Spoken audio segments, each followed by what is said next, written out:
Hello and welcome to Sheffield Hallam University City Athletics Stadium for the 2018 Athletics Sheffield Varsity. Two points are on offer here this evening, one for the men and one for the women. 16 events the athletes will compete in, including the mixed 4x400 metre relay for the first time, which will conclude what should be a really good evening of athletics, Tim. Well, the sun's out. It's one of the first times the athletics has been held in the evening. It's drawn in a much bigger crowd than I think there has been in the past few years.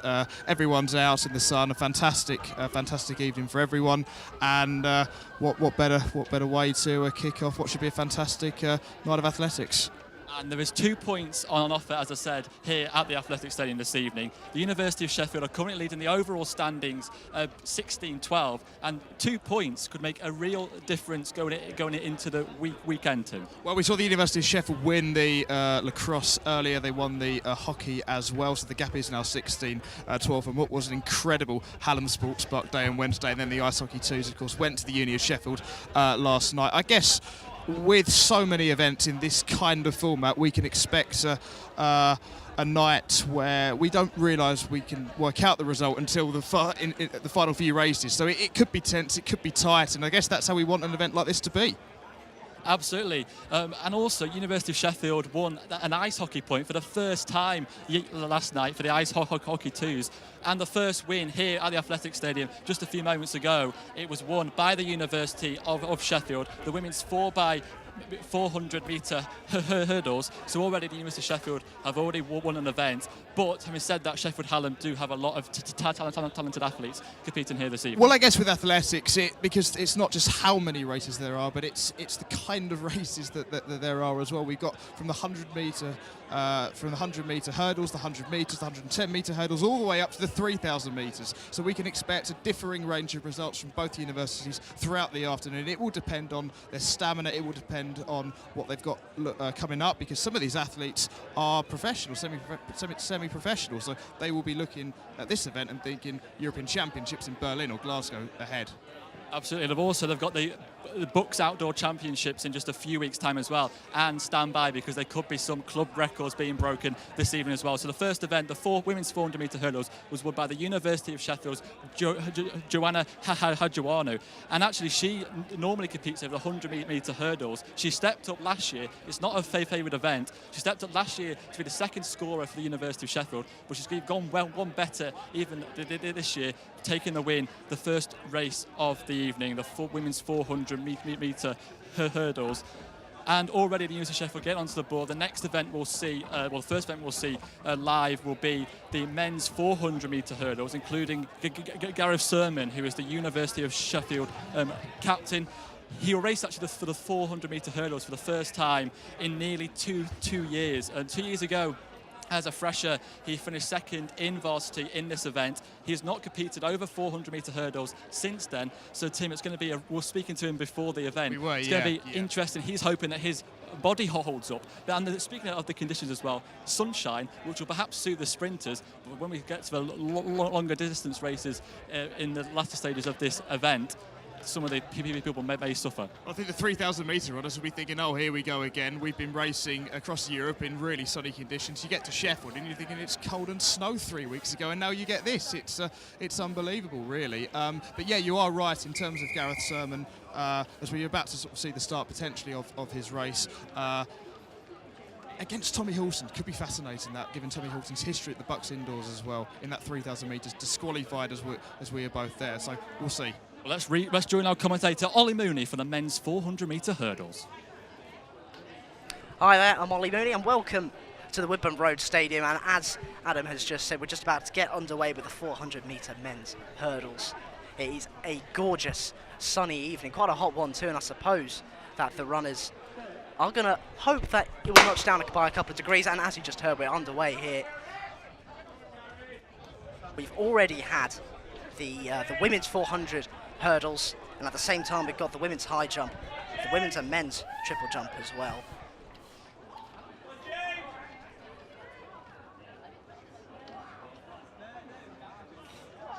Yep. We're just staring into the sunlight now as you see him enter the final 200 metres. while in front of me. I have got the high jump and the triple jump going on here. Just about to come onto the home straight here as well. The crowd cheering on the competitors as they enter the final 100 metres. And James Greenhalgh in the lead here, and he looks like he's going to be taking first position. And Gareth Sermon just behind him. He's going to take second. And a very tight finish as well, but I think Tommy Horton just took that. It was a very tight finish indeed.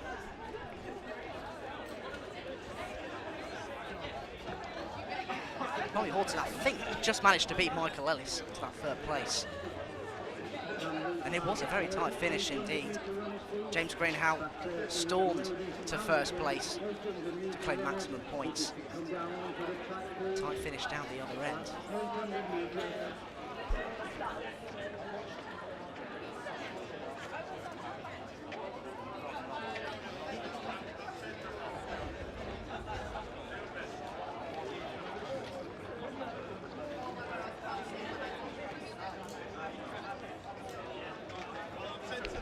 So we will hand back presenters.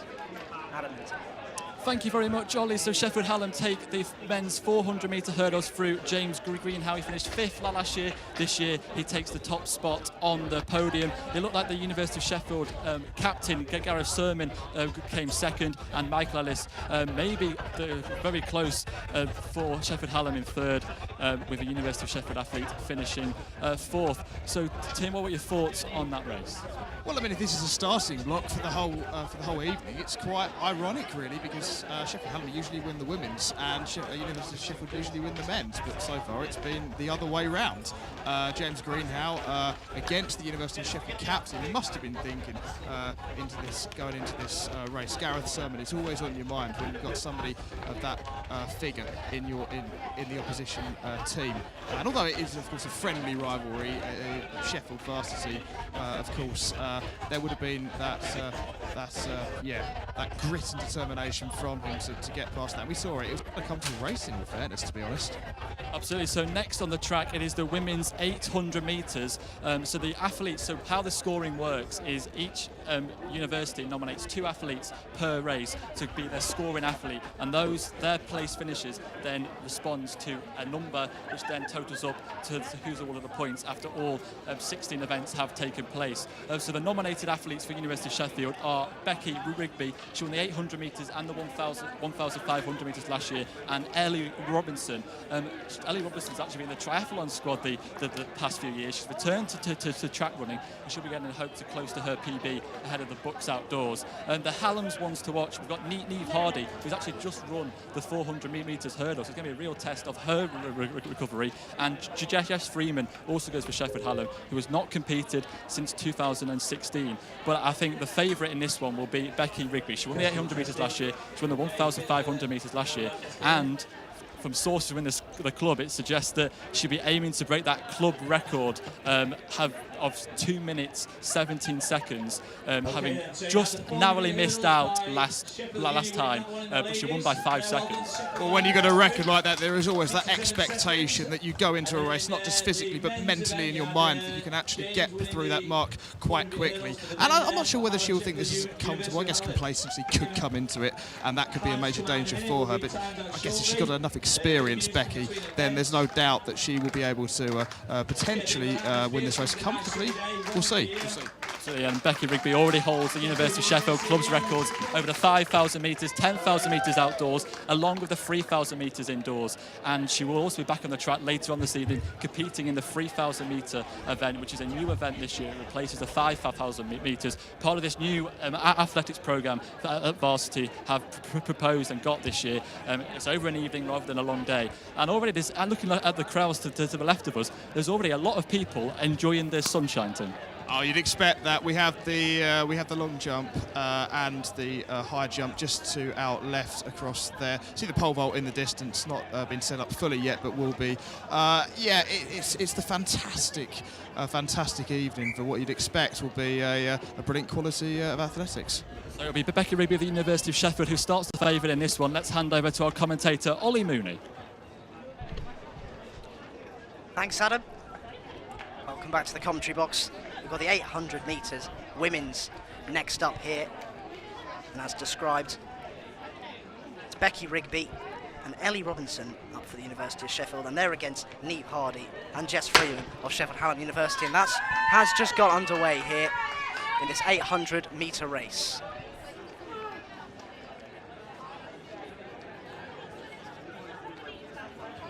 Becky Rigby will be looking to beat a personal best of 2 minutes, 12 seconds and 77 milliseconds.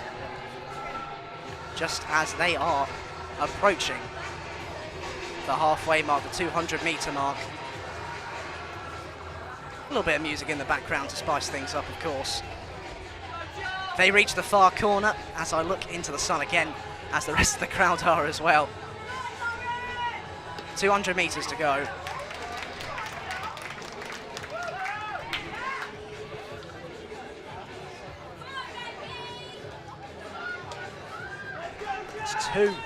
Two competitors fairly quite close together, but we still got another lap to go as well. That's Becky Rigby in the lead for the University of Sheffield, and she is followed closely behind by Jess Freeman of Sheffield Hallam. Into the final lap.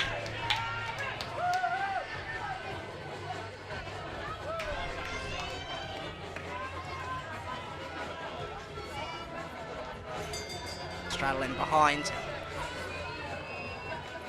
for Sheffield Hallam is Neve Hardy, looking to struggle in this race.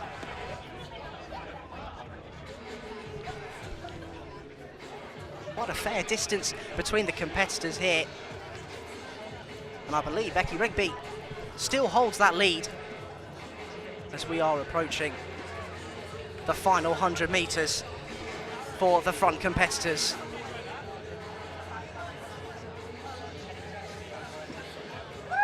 Racing towards it, the final 100. It is indeed. It is indeed Becky Rigby. Jess Freeman can't quite keep up, and she is going to take that second place, and we've still got the other two to come. Final 100 metres.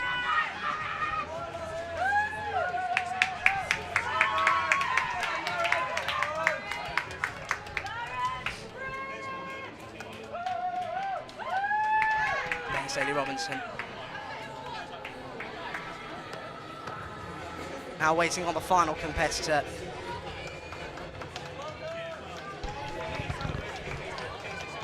For Sheffield Hallam, that is Neve Hardy, bringing up the rear to bring that race to an end. Clapped as she crosses the finish line.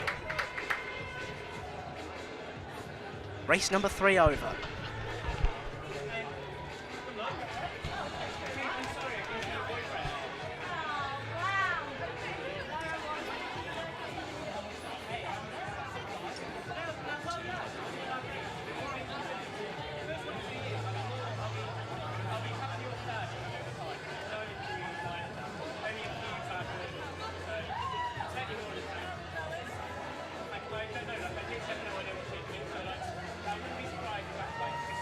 So it was Becky Rigby who takes the victory there for the University of Sheffield, ahead of Jess Freeman of Sheffield Hallam. And Becky Rigby, she is competing the 3,000 metres. She certainly wasn't holding anything back on that final 100 metres. No, without a doubt. But I think when she realised she was in a substantial lead, when you're an athlete and when you can get into that type of lead, then it's just the momentum takes you across the line. You're not really thinking at that point. I guess you're thinking about the next race, of course. But when it comes down to that finishing line, of course, when you see it, you think to yourself, I want to get there quite quickly. It sounds simplistic, but she would have wanted to get off the track, cool down. The 3,000 metres in this heat is going to be something else. Absolutely, and Jess Freeman for Sheffield Hallam.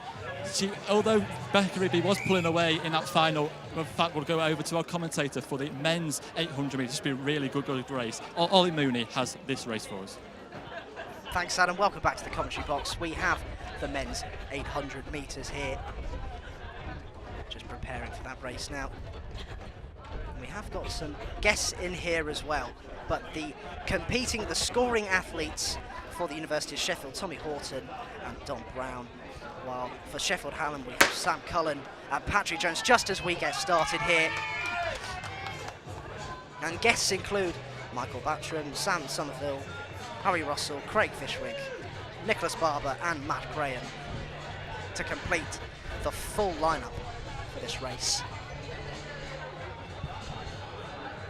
As you saw, it's Becky Rigby who took first for the women's version of this race. And now for the men's, who will take the 4 points? And also, consequently, we have got the 3, 2 and 1 points as well for the following positions as well. Just about to approach the final 100 metres here. Cheering from the crowd.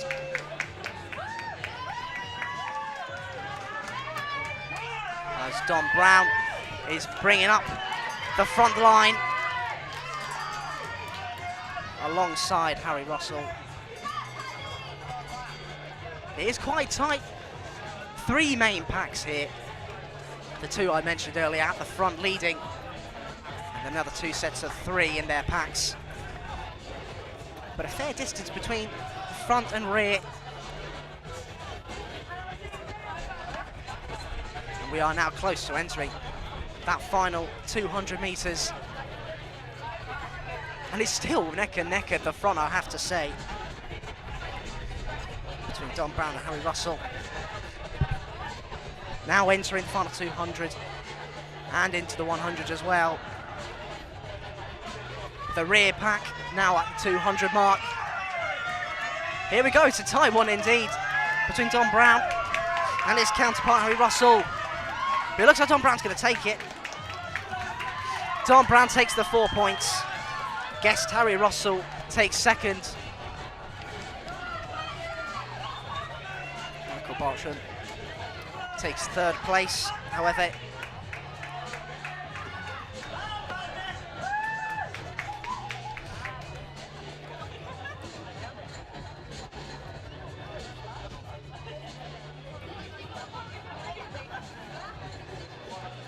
Quite a fair mix indeed. Guests and scoring athletes all in the mix. That was Don Brown who took that 4 points for the University of Sheffield.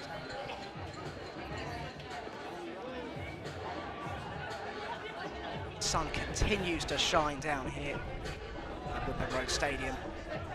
I'm loving it. Okay, now we're going to hand back to the presenters, Adam and Tim. 800 metres was won by Dominic Brown of the University of Sheffield, although it was very, very close with another University of Sheffield, Harry Russell, but he's not a scoring athlete, which where it gets all confused, he's a guest. But to Dominic Brown and Harry Russell, we thought it would be very, very close between those two for the University of Sheffield. Dominic Brown defends his title from last year. He's also a Bucks silver medalist in the 1,500 metres at this year's Bucks Indoor Championships. We were both at that event, and Don Brown, he is certainly in form. Very, very, very good athletes. It was really only the power of Brunel and Loughborough which pushed him at the indoor Bucks at EIS a few months ago.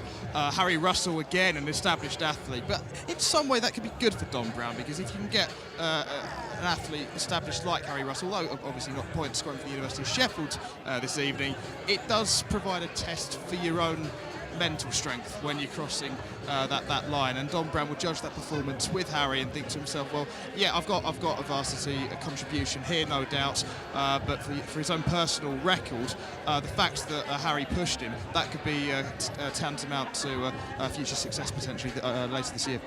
Sam Cullen for Sheffield Hallam also picking up points for Sheffield Hallam, but the fact that the likes of Harry Russell can't even be a nominated athlete really shows the strength and depth that the the University of Sheffield has? It does, it's remarkable really, but I guess when you're a fresher and you sign up to an initiative like Sport Sheffield and you get involved, I don't know whether you can get involved in social sports or just generally through the club. Obviously they would have been made aware of your certain records at school and how you'd have done there. One of my best mates, Daniel Rowden, who's now at University in London, they would have certainly been aware of his 800 metres record going into British athletics trials. So without a doubt the university would have been made aware of that, and to be honest that's probably why Harry has put in that, because for Don Brown's benefit that would have been the case. And we'll try and confirm all the results that have happened so far as soon as we get them confirmed, so we know roughly who's in the lead. The University of Sheffield have picked up a few wins, and Sheffield Hallam have also picked up a few wins, so I guess it'll be close. And also, it's not just about who wins, it's those minor places, I say minor places, the nominated scorers coming second, third and fourth. It's those points that could make a real difference come the end of the evening.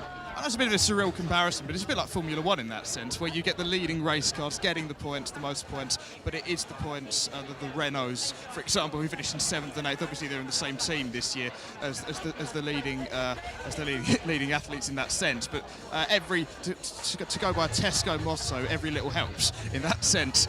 So in that regard, without a doubt, it could come down to those 2 and 1 points for the overall varsity score. I suspect it will be close when it comes to the final relays. I think last year, the women's event, there was only 5 points separating the University of Sheffield and Sheffield Hallam. It could literally come down to a race, or just even putting an athlete into one of those places. And what makes it so exciting, this format, is every single place you are battling for a position. Every single place it is a battle, and that really produces some great racing. Well, I guess that is the benefit of the scoring and the guest format, because obviously you talked about the University of Sheffield's strength and depth in regards to their athletes. It would be unfair, surely, for Hallam if that was the case and every single athlete established within the University of Sheffield ran and finished 1, 2, 3, 4. The points would be over by the halfway stage. So the fact we have this scoring system is fair, and it brings an exciting format to everyone here today. Just looking back to the other end of the track, because it is the 100 metres which is the next on the track. The sprinters are both just going through their warm-ups, and the 100 metres, always one of the flagship events almost, and both events should be a real battle and a really good race. Well, you can hear the music in the background. I mean, we don't have Usain Bolt on the DJ like we did at the Commonwealth Games closing ceremony. We don't have him here today. But this is the grassroots 100 metres in that sense. It's where the athletes will be thinking to themselves, again, how can I perform at an event like this to further their own careers? Of course, the varsity title is special. But I think when it comes down to athletics, they'll be looking at personal records, club records especially as well. I'm not sure what the club record is for this, but if there's a chance that can be broken, then there's no doubt that if one of the athletes from the University of Sheffield or Hallam at 90 metres and they see the clock, they've got another race coming up, they're going to think to themselves, it's pretty worth pushing that last 10 metres to get the club record in that sense. And both universities have some real talented athletes. It's going to be a fascinating watch. I still think we're a couple of minutes away from the start of the first 100 metres, which is the women's event. Once we start, Ollie Mooney will be able to tell us who's starting. We're also bringing Gareth Sermon, who is the University of Sheffield club captain. Gareth, we spoke to you before off air about the different the race. The first time you competed over the 400 metres hurdles in a race for quite a long time. How did that go for you? Yeah, I'm pretty pleased with that actually. It wasn't the prettiest race. Climbed a few hurdles, but I was always going to struggle to catch the lad from Hallam out in the front. He's a cracking runner. So, but I think the time was something like 61.0, which for me, looking to run under 60 seconds, considering that's first race back in 2 years, scrappy, that's good news. You mentioned there the Hallam athlete, James Greenhow. He finished 5th last year. And Tim and I were just saying that the way that this format works, each single position is a battle. You've got a battle against, because ultimately that could be the deciding factor at the end of the evening, where the varsity points go. Oh yeah, well exactly. Well, it's like in the previous race, in the race before us, in the women's race, there was Johnny, who's a 100 hurdler, and she's kind of just doing this to fill in the points. And she's... You've got a fan club here. Yeah, no, that's my house. But yeah, so Johnny obviously was just coming in to kind of get round, and she's trying to keep in one piece ahead of her actual race. But then she managed to nip 3rd ahead of the Hallam athlete, because she kind of judged that quite well. So every point matters. I mean, in our race, it was kind of a race of 2 races in that you had the 2 lads who actually do 4 hurdles out in the front, and then Sam and Michael, who's the Hallam captain, so had a bit of a captain off, but are both 3K steeplechasers. So they can both hurdle, but like this is much shorter. Does that specialisation help in any sense when you got a race like this, do you reckon? How, as in terms of the practice that distance before, so they're more used to it? Or well, does it really matter on this kind of thing? So, well, obviously they're used to running 3Ks and distance races, so they've not quite got the flat speed, and the kind of in the 3K steeplechase, your hurdling can be you can get away with it being a lot more ropey because there's a lot more distance between the barriers. It's more about how quick you can run. If you look at a lot of the top runners, the Kenyan runners are absolutely shocking at hurdling, but they're just so quick in between that it makes no difference for them. Whereas obviously, and then the 4 hurdles, it's quite a rhythm event. So like James will be going through on 15 strides, so same leg round to wherever he changes down, whereas I'm 16, so I'm alternating, whereas the lads with no experience, kind of it's just a case of spotting the hurdle, getting over it, running. And that's the thing. People are doing events that aren't their favourite events. I think Joanna Hadjadu, is that how you, the one that Hadjuanu? I'm glad you've got it. Hadjuanu, yeah, got there in the end. So yeah. she won the women's 400 metre hurdles. She normally competes, or her favourite event is the 110 metre hurdles. 100. Yeah. So how of an impact and is moving up, and also a lot of athletes are running races that they perhaps isn't their favourite event. Well, obviously it's 4 times the distance, so it's quite a lot. It's building up a lot of it's working different energy systems. And if you look at the 100 hurdles, that's obviously a completely anaerobic event, whereas you start to bring in slightly more of the aerobic kind of system in the 400. Not much, but and then it's different. The lactic build-up is very different. It kind of accumulates, whereas it was perhaps not quite as, doesn't feel as sharp, but it does build up towards 8, 9, 10 in the 100 hurdles. But yeah, it's a very different event. And she obviously trains with me, and she won't do much longer distance stuff. So she won't run reps anything longer than I think 250s, really. Whereas obviously our guys will do sort of 3s and others. So I'm going to interrupt you there, guys, because we're going to go over to Ollie Mooney for the women's 100 metres. Thank you very much, Adam. Welcome back to the commentary box. Just about to get underway with the women's 100 metres. On the outside lanes for the University of Sheffield, got Joanna Hidjuanu and Isla Golder. And then in the middle for Sheffield Hallam, we've got Cara Brown and Lizzie Butler-Clark. And underway here, fairly tight at the moment. Joanna Hidjuanu just edging in front here. Final few metres, Hidjuanu looks to take it.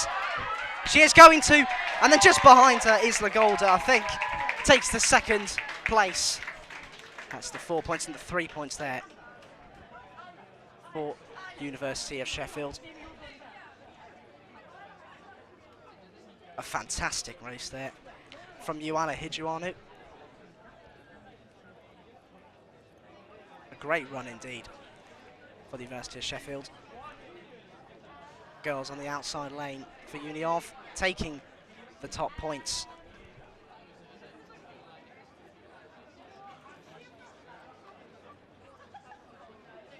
Fantastic race indeed from Hidjuanu.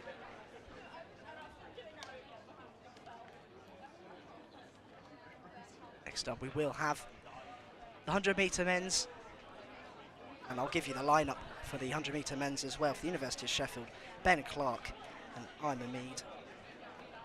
Sheffield Hallam will be Harry Kendall and Jaffa Hansen.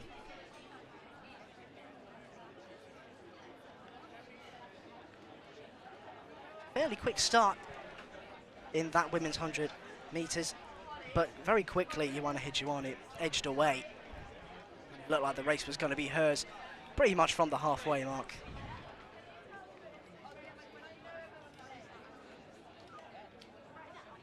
That's what we've had so far. Both the 400 metre hurdles, we have the 800s, have the 100 metre women, still to have the men's for that category. And we will have a 100 metre guest afterwards.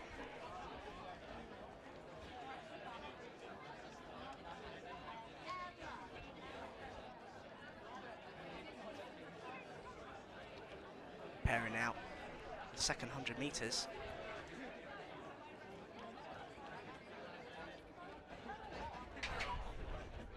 I actually believe we are having a race instead, actually, not the 100 metre men's. Will actually be the guest runners for the women's coming up first. And underway here, 5 competitors here, all for University of Sheffield. Indeed. That's a great finish indeed. They're falling over there. Competitor. Go just at the finish line.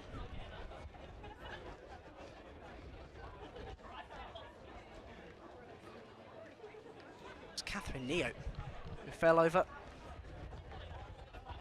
Very final moment, but she looks to be okay. She got up straight away, her number falling off, but she seems to be all right. We will now hand back to our presenters. So Laura Johnson won for the University of Sheffield the women's 100 metre race. The second race was a guest race, but the one that was the points was the first race, and Laura Johnson successfully defended her title, Gareth. Yeah, 1-2 for Uniov. So yeah, Laura saying not raced since Bucks Indoors. She was part of the 4x2, the bronze medal winning relay girls. But she's kind of taken some time off because she's a medical student, so kind of exams and stuff. But she's also looking at maybe doing some different sports. She's our kind of performance and development officer, and kind of she's been involved in a lot of the charity stuff. So she's doing that. But yeah, first run in a little while, and she's still got the speed.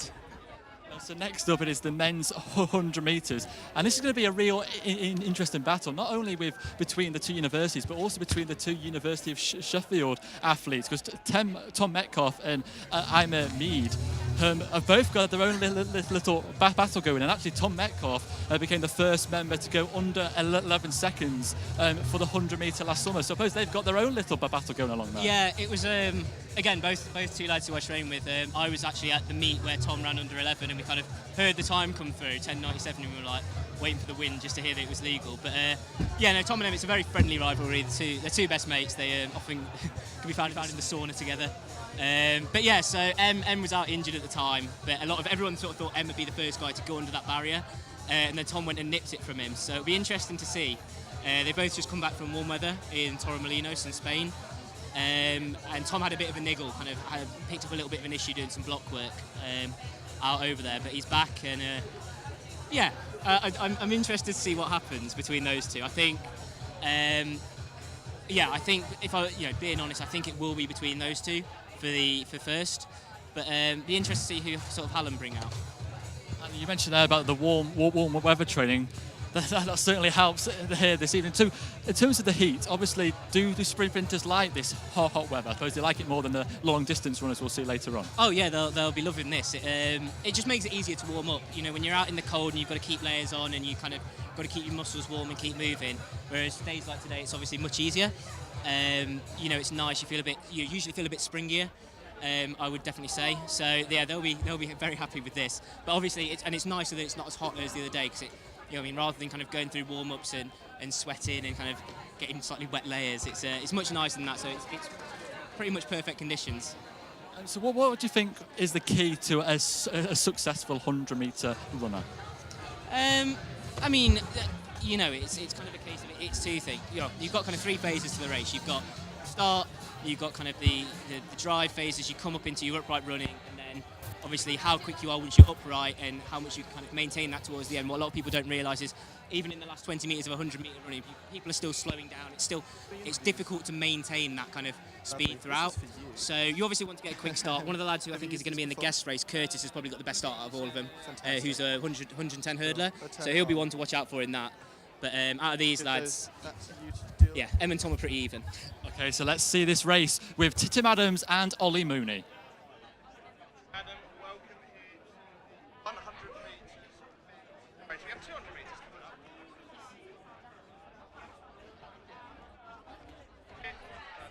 Counts, and then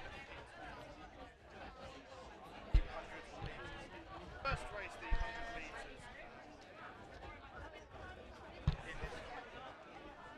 Scorers for each of the university, the scoring athletes here. Ben Clark, and you see the gun in the background, and away they go down the track. The sun setting in the background here. It's a fast one, there is no doubt about that. University of Sheffield crossed the line first, and I think that is Yafa Hassan. It was a personal best of 11:71, crossed the line in first place there. Ollie, what did you make of that? That was a very tight race indeed, wasn't it? It was. It was just an edge, wasn't it? Who did you say that was the Yafa Hassan, I think, was the one. I believe so as well. It was It was a very quick race indeed, actually. I think you never realise until you watch races like this in person how fast they really travel. You watch on the TV, you don't really realise how fast these people can be, but we just witnessed that here. Well, as the 4 scorers there was no doubt that Yafa Hassan, out of all of them, was the fastest. His personal best of 11:71. I'm Mead for the University of Sheffield actually was the fastest there, which is a bit strange there. Strange, isn't it? Yeah, 11-1 there. So we've got the 100 metres guest race coming up here. They're just about to start off the race here. And Ollie, I guess when we look at events like these, where you have the points tally and then the guest, how do you think that will differ in the quality of the races that we're seeing today? Well, in terms of quality, I don't think we should expect to see much difference. You know, the people who are guests here today, they are people who are looking forward to Bucks Outdoor or other championships. They want to do their best here today as a warm-up, as a practice. So hopefully, you know, the fact that it's a guest appearance, it shouldn't be a disincentive to do your best. So in this guest race we have Curtis Mitchell from the University of Sheffield, TJ Omajimolo from the University of Sheffield, Tom Ramsey from the University of Sheffield, Tom Grantham, Sheffield and Dean is the institution where he is racing, and then Caleb Sakito from Sheffield Hallam. So how do we see this going? To be honest, this could go anyway. You know, we've already seen results which haven't gone the way in which we thought they would. You know, women's going the other way around to what we thought, and the same for men's as well. So I don't think we can really, you know, predict necessarily how this is going to pan out. Well, the wind is blowing now. We have the triple jump just in front of us, the sandpit, nice and brown in this evening heat here in Sheffield. Heat, I think, which people from the Commonwealth Games here would have pretty brought back from Melbourne, because it's really hot here. It hasn't been like, it was snowing 3 weeks ago, so it's unbelievably strange how it's got this hot. But I guess with the sprinters, Ollie, we're going to see them prefer the heat as we see the athletes line up here. We're going to see the sprinters prefer the heat to the longer distance runners. The 3,000 metres runners, for example, will not like the heat compared to these 100 metre runners. Yes, as we've heard from the presenters, indeed, yeah, it does differ in what competition that you're competing in. Well, here we go. The 5 athletes on the touchline. Lane 3, Curtis Mitchell. 4, TJ Omajimolo. 5, Tom Ramsey. 6, Tom Grantham. 7, Caleb Sakito. This is just a guest race, remember, it will not have any bearing whatsoever on the overall varsity score here today. The final 100 metres, here we go, the gun sounds, and they are off. The University of Sheffield in the back 3 lanes, and it is a stunning run from lane 3, I think, there. I think that was, I'm not 100% sure actually, but I think it might have been Tom Grantham who potentially went near there. Wasn't 100% sure. Difficult to actually see. It is difficult to tell. In all fairness, in the sun, with the numbers on their back there. But it was University of Sheffield athletes who crossed the line there. It was a Uni 1-2. Hallam in the first 2 lanes there. It was a fantastic race on the behalf of the University of Sheffield, that's for sure, storming into the lead as we entered the final metres, and it was a fantastic win for them. But although, you know, it's not going to count towards the overall varsity score, but like I said before, you know, it's a great way to practice, to warm up for the outdoor season, and that was a great performance. So actually, I'm just thinking, I'm just looking at the runners. Actually, I think we actually have one more 100 metres race to go there, and I think that race included. I'm sorry for the previous runners. That race actually included Tom Metcalf, George Heppenstall, James Windle, and Jonathan Chan. And I think it was Tom Metcalf with a personal best of 10:97 who took that in the far lane. The way this has been structured means that the guest list, I think we have another 100 metres race in a minute, and that is the one which includes Curtis Mitchell, TJ Omajimolo, Tom Ramsey, Tom Grantham, and Caleb Sakito. So that is the race which is coming up. The race that we've just had was the first of the guests races for the men's. That was Tom Metcalf, George Heppenstall, James Windle and Jonathan Chan. Windle and Chan from Sheffield Hallam, and Metcalf and Heppenstall, Heppenstall also of Hallam, and Metcalf from the University of Sheffield. Personal best there, Ollie, won the race. Not really surprising, is it there? No, absolutely no. It's, athletes are always looking to be a personal best. It's a great motivation as well to be looking to be your personal best, and we witnessed that. I guess with a personal best of 10.97 as well, that's quite extraordinary. It's quite some time. To get into the tens at this age is remarkable. But absolutely. That's what I thought. Precisely as we are looking towards the left of the pavilion, waiting for the next guest 100 metres. Apologies again for the mix-up previous races. So this is the last. It should be the last guest race. The last one. And again, I repeat: Curtis Mitchell in lane 3, TJ Omojimolo in lane 4, Tom Ramsey in lane 5, Tom Grantham in lane 6, Caleb Sakito in lane 7. And not just in terms of, as we see the athletes line up here, Ollie, just one last thought before the race, their personal records as well will be crucial here. It will, absolutely, yeah. Like I've said before, personal records, it's what you want to beat yourself. And it's a great motivation to do your best in every race you come across. So here we go, the final 100 metres for the men's. Pretty sure that's the case this time. And they are off. And again, it is the University of Sheffield runner in the background who has stormed into the lead, storms across the line there. I think that was Curtis Mitchell in lane 3 with a personal best of 11.39. So in the two guest races we've seen, Ollie, we've seen Tom Metcalf win with a 10.97 personal best and Curtis Mitchell win with 11.39 personal best. The two personal best winners won the race. Absolutely, in the scripts, we saw how good he was there. He was, I think it was meters in distance. It was a fantastic run from him, and it was a fairly comfortable victory from him as well. It was. So we have the 400 metres women's race coming up. This one does count towards the varsity title. Holly Harper, Holly Houghton, Megan Bates and Jacqueline Michael in that. But here is Adam Bailey for the reaction to those 100 metres. Thanks, Tim. So yes, the 100 metres will skip back a few races before the races that we saw with the varsity, where the points are going to be allocated. And it was a University of Sheffield 1-2, like you predicted. Was it the way that you expected it to go?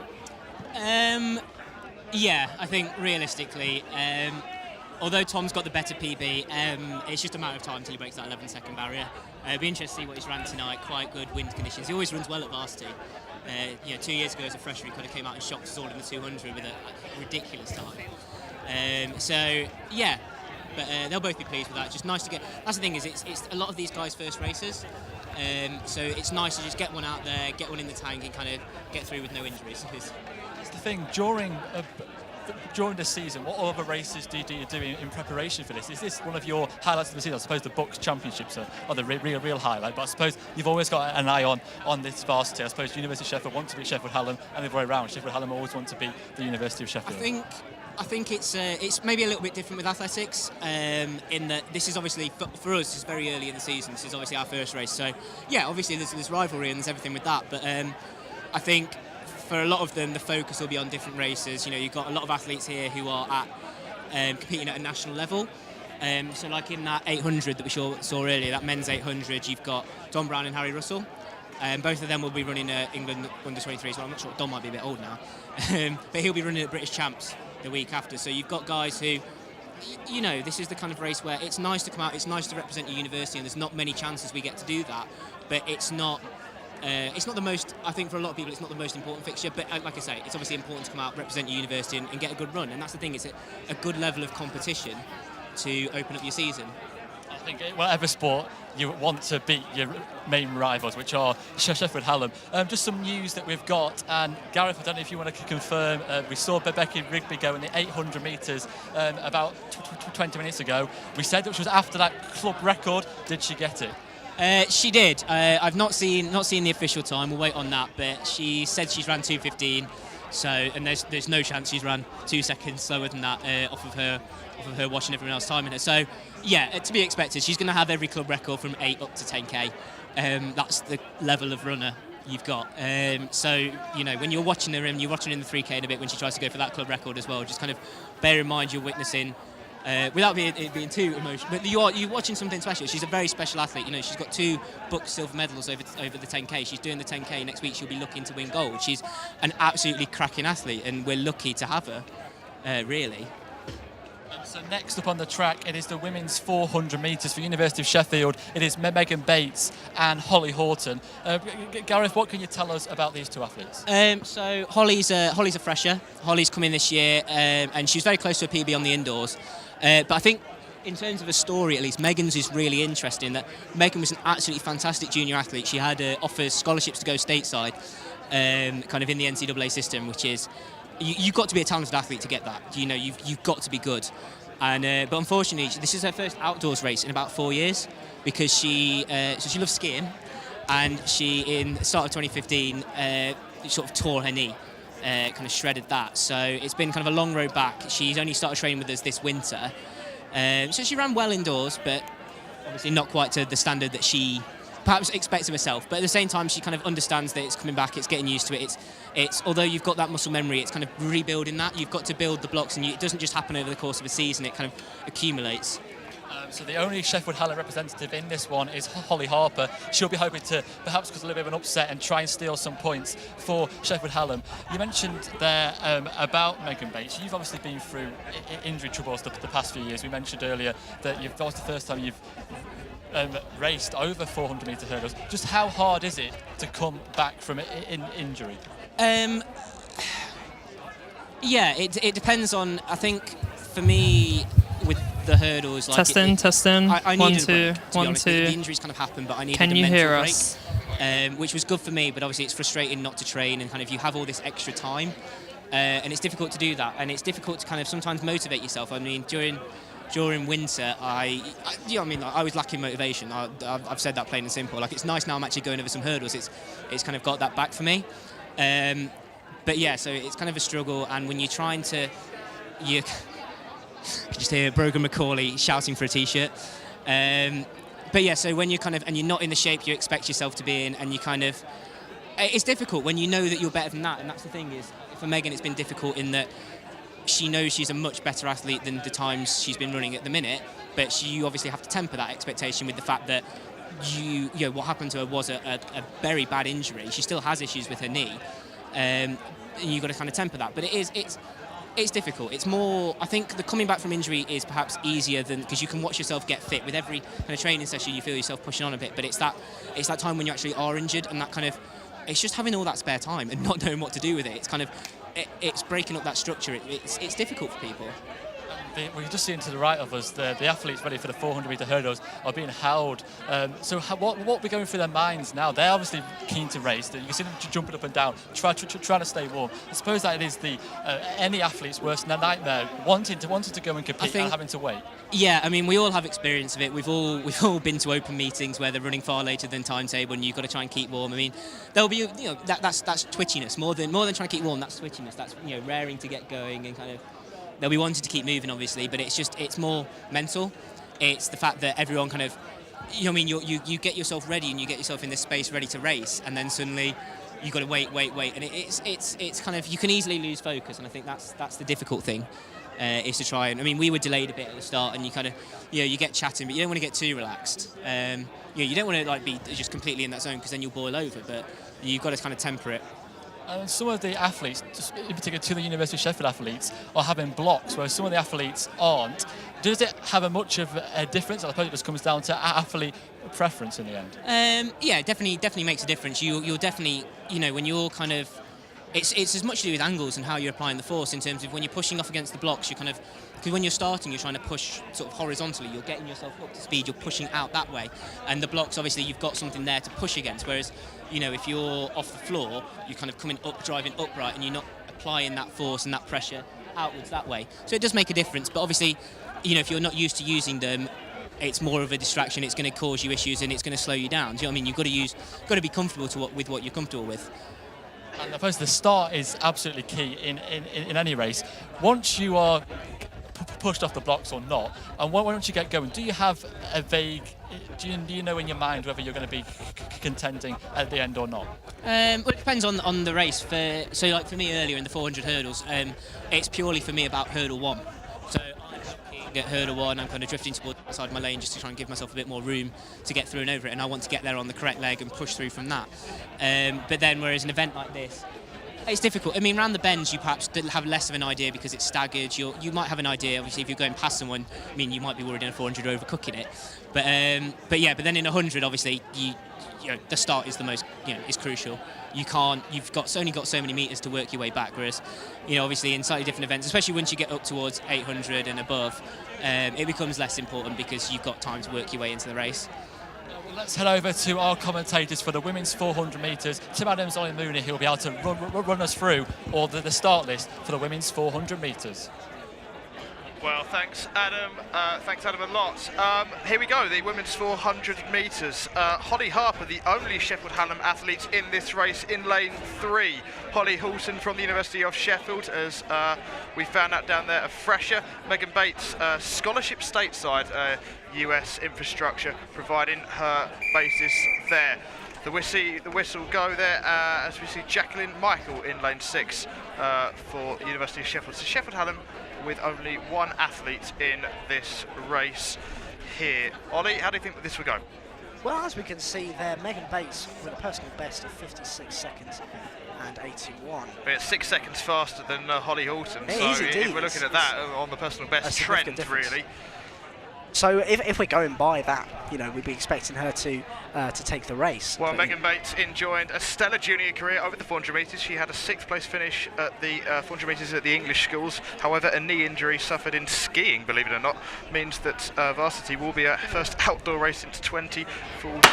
And that is the gun. So a personal best of 56.81 from Bates, set all the way back in 2014 outside, which would be extraordinary.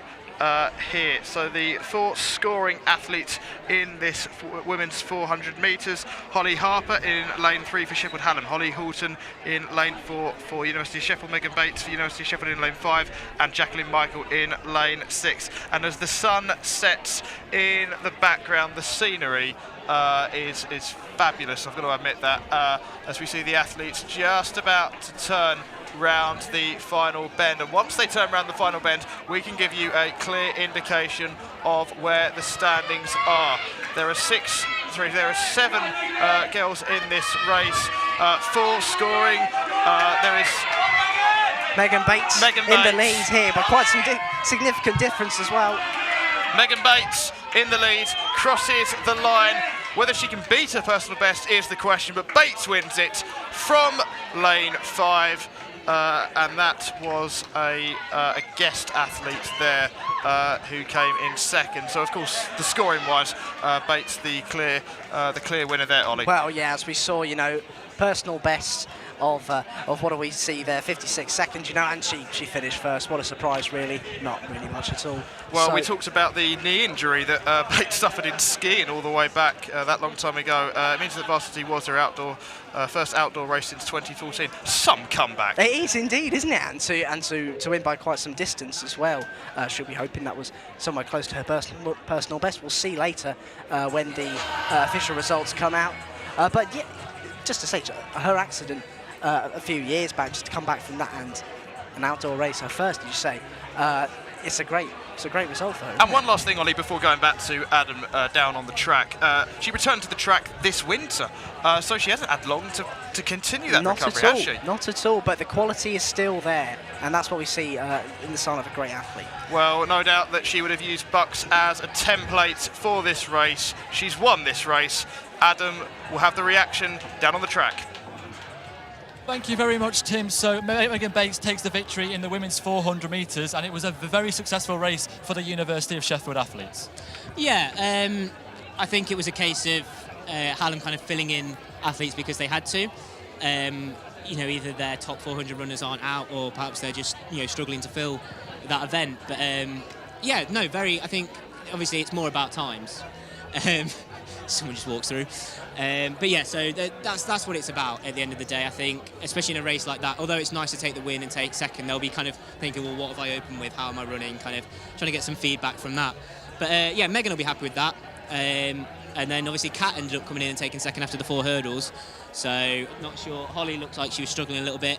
But then again, it's the first 400 of the season, so you're always going to, I didn't quite see how they went through 200, so it might be that she's just overcooked it and struggled in the last 2.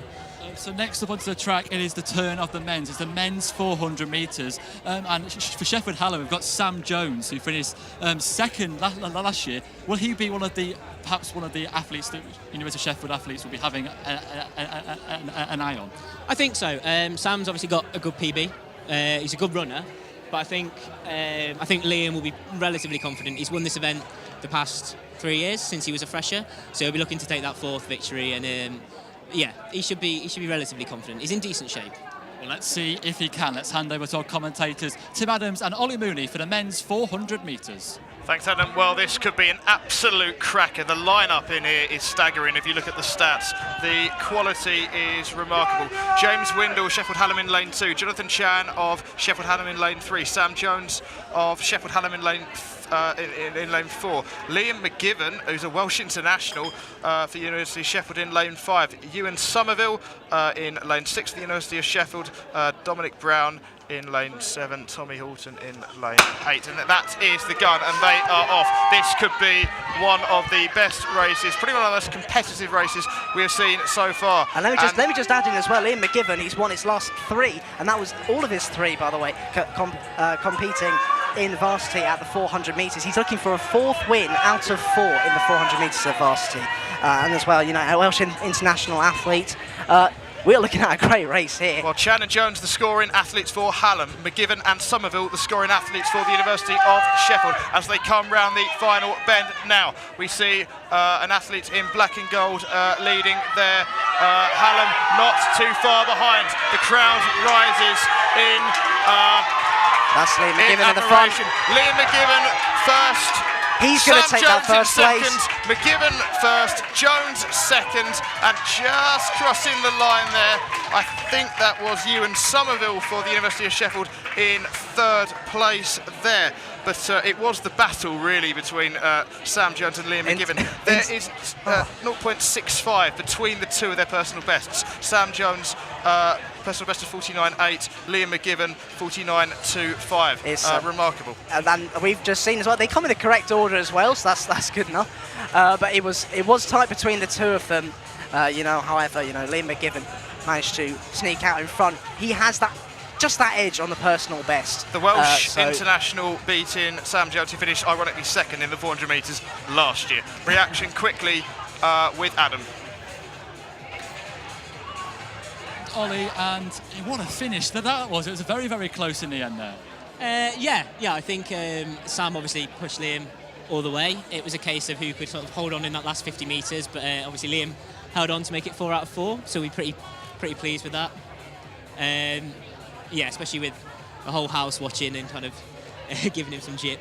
So. And that's the thing, and straight away you said he's in pain, and you can see how much this means. No real athletes leaves anything on that track. Oh no, and the 400 is a horrible event. It's tough, and he'll have gone through 200 very quickly. He always likes to, and then it's a case of kind of holding it together in the last 100 metres, which he's done very well, and he'll be pleased with that. He kind of missed the whole indoor season he had a few different sort of little niggles and never ended up getting to run, so he'd be pleased to actually get a run out finally and kind of like I say, kind of assert his dominance over the event that he's kind of owned for the past few years. But he'd been very disappointed if otherwise. That's the thing, Liam McGiven, that's 4 wins out of 4, isn't it, on the 400 metres at Varsity. What do you think makes him so dominant in this event? I think it's 2 things. He kind of came to uni as a 100-200 runner, and he's got very good speed. I don't want to say too much because I do live with him, and I don't want him to watch this back But no, he's ran 22.2 for 200 metres. He's ran 11.1 over the 100. He's got cracking speed, and obviously the quicker you can go through 200. Sammy, there's a camera on. So the quicker you can go through 200, the easier it is to kind of go through a little bit slow. The more speed you've got, obviously, the less it's going to hurt going through there. So that's kind of, I think that's what holds him apart from the other 400 runners in the group, is that he does have that speed. You know, he can run with Em and Tom over the shorter distances, but and then when it comes to actually bringing in the longer stuff, he does thrive in that. He's had to work hard at it. It wasn't always easy for him. It wasn't natural at first, and he kind of was a bit resistant to the change, but you know, he knows he's a 400 runner now, and he's been rewarded with that. You know, he's ran for Wales, so can't complain too much.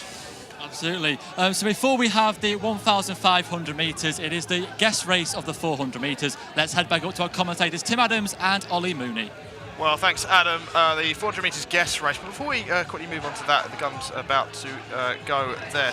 The battle in the previous race, McGiven and Jones. A bit about McGiven, Ollie. Well, like I was saying before, he had won 3 out of 3 at Varsity in the 400 metres, and there he provided again. He turned up in this 4th visit, and that's 4 wins out of 4 in the 400 metres. Well, he beat Sam Jones, who was the Hertfordshire County champion for the 400 metres indoors this year, which he added to the 400 metres and 800 metres outdoor county titles he won last year. But I guess there, McGiven just a tad more experienced than Jones. But moving on to this guest list here. Very, very good personal best we can see from Tom Grantham, 49.16, faster than any of the guys in the previous race. But of course, this is a guest race. It has no bearing on the Sheffield Varsity score. So we see on this sunny evening here at the athletics track, the athletes just prepping themselves for the gun, and there it goes, and they will go round the first bend in what could be very, very quick 400 metres. This the first of 2 guest races we have been told. So lane 1, Nathan Langley from Doncaster. Lane 2, Matt Rushton from Sheffield Hallam.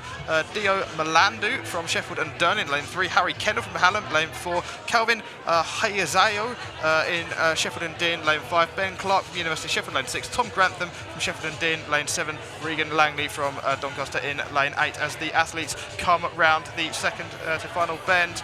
And now they are approaching the final bend here as we see a lead. I think that is a Sheffield Hallam athlete there, Harry Kendall.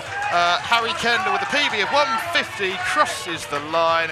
Easy as it does it for Kendall. Harry Kendall wins to Ben Clark from the University of Sheffield, who finishes 2nd in that race. But as we see there, Ollie, even though it's a guest race, even though we have guys at Doncaster and Sheffield and Durn athletic clubs, we see first Hallam, 2nd University of Sheffield. The infrastructure at the universities themselves are capable of producing athletes beyond the actual It's a great thing to see, Yeah, isn't it? It's a fantastic thing to see, you know, within universities as well. They're able to produce that talent as much as other clubs are able to as well. So that is fantastic to see the 2 Sheffield clubs coming 1st and 2nd. Well, as we see, well, I'll tell you what, the athletes are absolutely worn out. They're all down on the there. floor there, they're knackered. Worn out completely down there.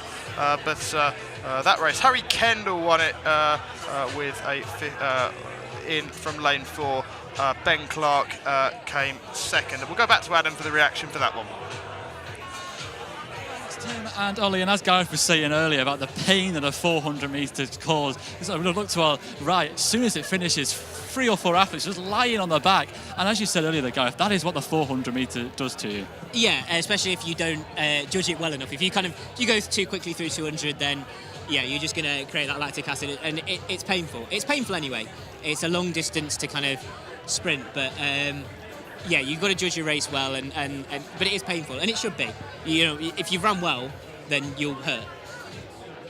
So next it is the 1,500 metres, starting with the women. And the University of Sheffield did very, very well last year. They finished with the top 8 athletes in what was a 10-athlete field. So the University of Sheffield this time, it is Lauren Ho, who finished 4th last year, and Holly Phillips, I should say, finished 5th last year. What can we expect from the University of Sheffield pair? I don't think they'll have it all their own way like they did last year. I don't think it's going to be a procession. I mean, there's not as many in the race this year, but I think on personal bests it's a lot more even. You've got Holly and Lauren, both will be looking to run around 5 minutes, but you've also got Ellen and Lauren Young from Hallam, who will also be looking to run around that. I mean, they'll be quite lucky in the race. They've got Lauren Stoddart, who's part of Sport Sheffield staff, running as a guest, and she'll hopefully pace them through if her legs are feeling all right after the 4 hurdles. But So yeah, I think it's going to be. Last year was a case of Hallam had 2 people filling in. Now they've got 2 kind of athletes in there who want to race, and I don't think it will be the procession like it was last year at all.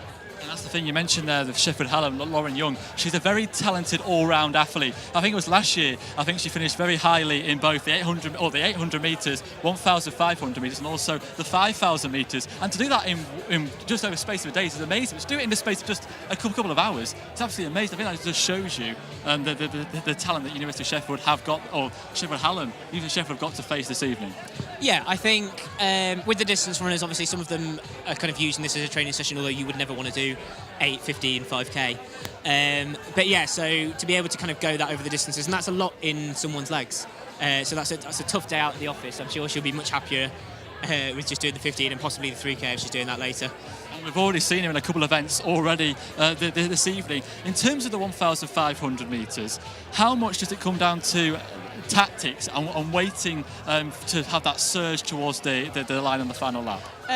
It depends. I don't think they're going to be necessarily massively quick races, especially I think the men's will be quite cagey and quite tactical. There's a few guys there who'll be thinking, well, actually I can kick off at this pace, who'll be looking to do that. But in a hard run race, it's a game of attrition.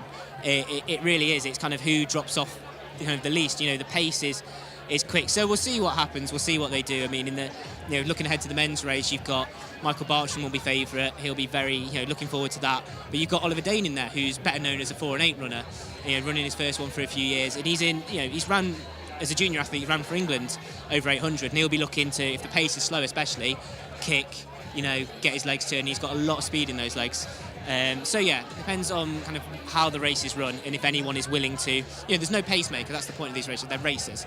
So it's a case of who's got their head screwed on, who kind of, you've got to kind of choose your tactic and stick with it, but you can't at the same time just be belligerent and just say, well, I'm going to do this. You've got to kind of react to what happens. So it is the women's 1,500 metres. Let's join our commentators, Tim Adams and Ollie Mooney. Well, thanks, Adam. Here we go, the women's 1,500 metres. The sun's still shining, just about to set over the sunset here. Fantastic views around Sheffield. Although it is hard to see the far side, as I'm squinting to be able to see the far side of the track with the sun directly in our faces. Yes, no doubt sunglasses revenue will go up here in the shops in the local city centre. But this is the women's 1,500 metres. So we have 4 scoring athletes here. Ellen Cigar Hesketh from Sheffield Hallam, who has the second fastest PB of the scoring athletes. I'll get on to Lauren Howe in a minute, who has the best. But Lauren Young for Sheffield Hallam in lane 2, Ellen in lane 1, Holly Phipps in lane 3 for University of Sheffield, Lauren Howe with a personal best of 5 minutes 1 second in lane 4, and then Lauren Stoddart, who actually provides us the athletics results at the uni for Forge Sports. She is a guest athlete in this in lane 5, and Paradise Safari, fantastic name that, in lane 6. As we see so far, Lauren Stoddart just about setting the pace as at the start of the track here. But I guess the stamina here, Ollie, in this kind of race is tantamount to success. Oh, it is. As we've seen in World Championships and Olympics alike, it's all about the stamina, how you can keep it up throughout the race. And I think they'll also be glad that the heat's turned down by a few degrees now as we go further into the evening and the sun goes down. And it's just a little bit cool. They got a bit of a breeze.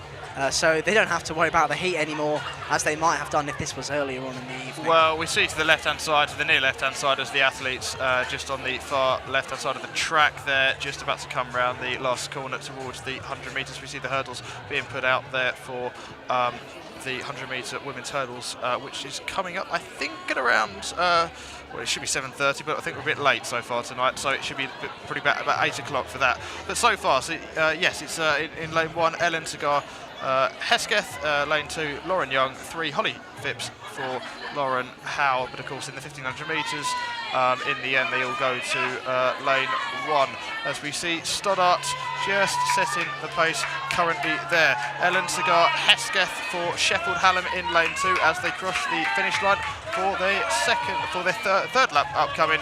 That's 2 laps they've done so far in around a few minutes' time, we will hear slowing down, actually. bell. Yep. So far, Lauren Stoddart setting the pace. But Ollie, I just want to quickly talk about the Sheffield Hallam athlete here, Ellen Segar-Hesker. She's 4th in the 800 metres last year, 3rd in the long jump last year. So the fact that she can do the field event and the track event combined, that is a testament to what kind of athlete she is. Oh, absolutely. And you get that sort of athlete. Look at Jessica Ennis-Hill, for example. She probably looks up to the likes of her as well. And it's great to see athletes who are multidisciplinary as well. So the other Sheffield Hallam athlete there, Lauren Young, she finished 3rd in the 1500 metres at the Steel Cup. It's a citywide event in Sheffield between university athletes and athletes looking to increase their potential in general there. 5th in the 800 metres last year at Varsity, 6th in the 5000 metres. That's not an event this year. The highest event is the 3000 metres, which we will see later on. But Lauren Young also 9th in the 1500 metres. So she'll be hoping for an improvement, and so far she, I think, is in 5th place here. But so far, Lauren Stoddart setting the pace as she goes round for the final lap. She had a bit of a struggle as she at the beginning of that lap that she's just completed. She actually stopped just after the finish line for a second, but she managed to turn up the pace again, and she's back out there. So as we see Lauren Stoddart setting the pace, the guest athlete here, so even if she wins, it won't mean anything for the overall varsity score. 2nd, Ellen Segar-Hesker. She is a scoring athlete, so that will mean something. She'll get the 4 points there for this race. And then 3rd is another guest athlete, and then 4th is the first scoring athlete for the University of Sheffield, Lauren Howe in this instance. Lauren Howe with the personal best of 5 minutes 1 second, better than any PB of any of the scoring athletes. Not as good as Stoddart. She's got a PB of a 4 minute 55 seconds. And as she comes up to the final corner, Ollie, Stoddart looks like she will win it. And how do you think she's performed today? Well, she's been absolutely fantastic, as a guest as well, and one of the older groups as well. She's put out a brilliant performance, even though she stopped at that near corner to us as well. She still kept going. Her stamina has shown here, her experience as well. She kept going, even though she was struggling early on. And she crosses that finish line. Well, there we go. Lauren Stoddart wins the women's 1500 metres as we see Ellen Segar-Hesker for Sheffield Hallam in 2nd place. The first scoring athlete for the University of Sheffield here, Lauren Howe. She finishes 4th here. But now it's the battle to finish 5th and 6th. And although there is four athletes across the line, this matters in terms of the scoring, and you can hear the crowd's reaction. Here, University of Sheffield just coming into the heat of the final few metres, and she's taking it. An extraordinary run there. I think that was by Holly Phipps, I think. Holly Phipps, who crossed the line just ahead of Lauren Young there, which could mean a lot for the score as we see Paradise Safari, another one of the guest athletes, finish the race. Although she is in last place, the crowd clap in accord. The kind of spirit we see in athletics and we admire so much in athletics. But that was fantastic from Lauren Stoddart, who won that race. And we will go over to Adam for the reaction. Put the hurdles out, please. It'd be a big help, please, just to speed the event up. Any volunteers, please don't just sit there. One hurdle per person. Battle's happening. It was a Sheffield Hallam victory because we ignore Lauren Stoddart because she is a Sport Sheffield employee. Yeah, she's just a guest. So that means that it went Hallam, University of Sheffield, Sheffield Hallam. It was won by Ellen Segar-Hesker for Sheffield Hallam. But how crucial could that, about the 5th place I think it was, between Holly Phipps and Lauren Young. On the home straight, they were both going back to back. But then it was Holly Phipps who looked like it got it on the line. Yeah, I think Holly dipped her, but obviously we already had our 2 counting athletes, so that's just a pride thing. That's just honour and wanting to kind of get the best time she can. But it was in the end it was someone, the first athlete from Sheffield, someone who wasn't even on our start list, Antonia Fan, jumping in as a last-minute entry. But it was a good race, and as I said, it wasn't going to be the same as last year. It wasn't going to be this whole procession of 8 Sheffield athletes. It wasn't going to be like that. And Ellen Saga-Hesketh really took that race. She took that race on. She tried to, race with Lauren and go with Lauren, and she's been rewarded with obviously winning the actual match race. Okay, so it is the men's 1,500 metres. Let's join our commentators Tim Adams and Ollie Mooney. Well, thanks, Adam. What about that? As the sun sets even further tonight, it's setting further as sort of the race, each race ends. As we see the gun and the smoke off in the distance, the men's 1,500 metres here. 4 scoring athletes again here in lanes 1, 2, 3 and 4. Alex Jolly for Sheffield Hallam in lane 1. Michael Ellis for Sheffield Hallam in lane 2. Michael Bartram has got a very, very big reputation across the University of Sheffield. He's in lane 3. Oliver Dane likewise in lane 4. And the 3 guest athletes in this: Patrick Jones from Hallam in 5, Brogan McCauley for University of Sheffield in lane 6, and Nathan Lawson in lane 7. The hurdles are now out for the 100 metres, but of course the athletes here will go into lane 1 in the 1,500 metres, get out the way of those hurdles and set the pace here. And Ollie, fantastic event this, the 1,500 metres. It gives us a chance to say that Oliver Dane currently in front for the University of Sheffield. He is leading by Alex Jolly, so the 2 scoring athletes for the University of Sheffield in front. And absolutely as well. And Oliver Dane is also, he's looking to perhaps get underneath 4 minutes. He's on a personal best at the moment of 4 minutes and 5 seconds 27. So he's looking to perhaps notch down by a few seconds. Well, it's quite a substantial lead that Oliver Dane's put out. It's around a 20-30 metre gap as they go around the far straight, looking to complete their second lap. And I just want to talk about one of the Hallam athletes actually here, Michael Ellis. He finished 11th in the 3,000 metre steeplechase at last year's Bucks Outdoor Championships. So obviously this is a race with half the distance. So far, I think he is in 4th place, as we can see them coming up the final, the corner into the final straight for their the end of their second lap. And Ollie, does that have any difference on the athletes? Well, I'll just take you back to Michael Ellis. It's just because he's doing half the distance of what he did at the Bucks Outdoor Championships, it doesn't make it any easier that he's doing half the distance. You've got to change your strategy. You've got to change your stamina as well. Well, as we see Oliver Dane, this is in essence, if there was a definition of the word masterclass, this would be it. The gap is, I would say, now 60, 70 metres in front. It's quite remarkable as he goes round the far corner there. And looking at Oliver Dane, Ollie, he ran his first 1,500 metres in, he ran his first 1,500 metres in 4 years.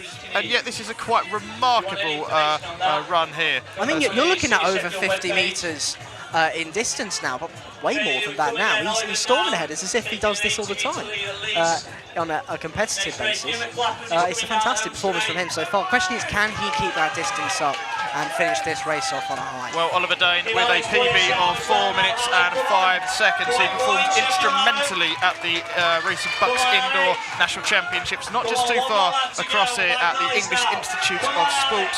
But Oliver Dane leading by around 60, 70 metres. He's held his lead there in second place. I think that is Michael Ellis coming up for Sheffield Hallam in second place. He's gone from 4th to second there. Alex Jolly overtaken by Ellis, I think, there.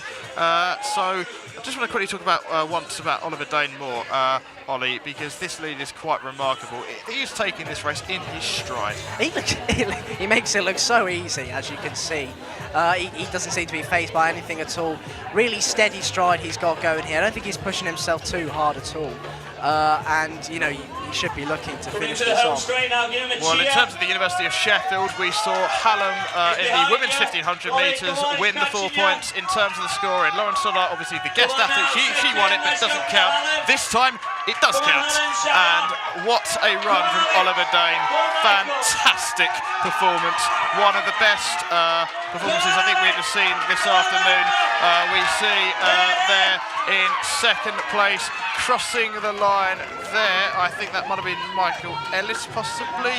And I think that was Alex Jolly for Sheffield Hallam who finished third there potentially. But what a run from Oliver Dane. It's the story of the race. Again, we talk about him. It's hard not to talk about him considering the distance that he created over this race. It was so easy for him by the looks of it. At least he made it look easy. It was a fantastic performance from him. Well, we see Patrick Jones for Sheffield Hallam bringing up the rear there, but of course he was a guest athlete, so again it doesn't have any bearing on the results. No doubt Gareth will have something to say about that, Adam. What a performance from Oliver Dane. Tim and Ollie, what a performance by Oliver Dane, and the commentators were just saying how easy Ollie Dane made that look. Yeah, he's not ran with 15 for a couple of years, and he clearly just wanted to stretch his legs. So yeah, storming run, really good, and happy to take a 1-2. I think they'll be. Brogan McCauley kind of following up, because the thing with Brogan is you never know what kind of shape he's in. He's very enigmatic with that, so he'll be very happy with that. And then a good little battle between Hallam behind them, between Michael Ellis and I think it was Alex Jolly for top Hallam honours. I don't know who came out on top. I couldn't quite tell actually. So the next event on the track is the women's 100-metre hurdles. We're just setting up the final few hurdles for that race. So we'll take the opportunity to go catch up on some of the field events. And Alfie Robinson has been watching the javelin.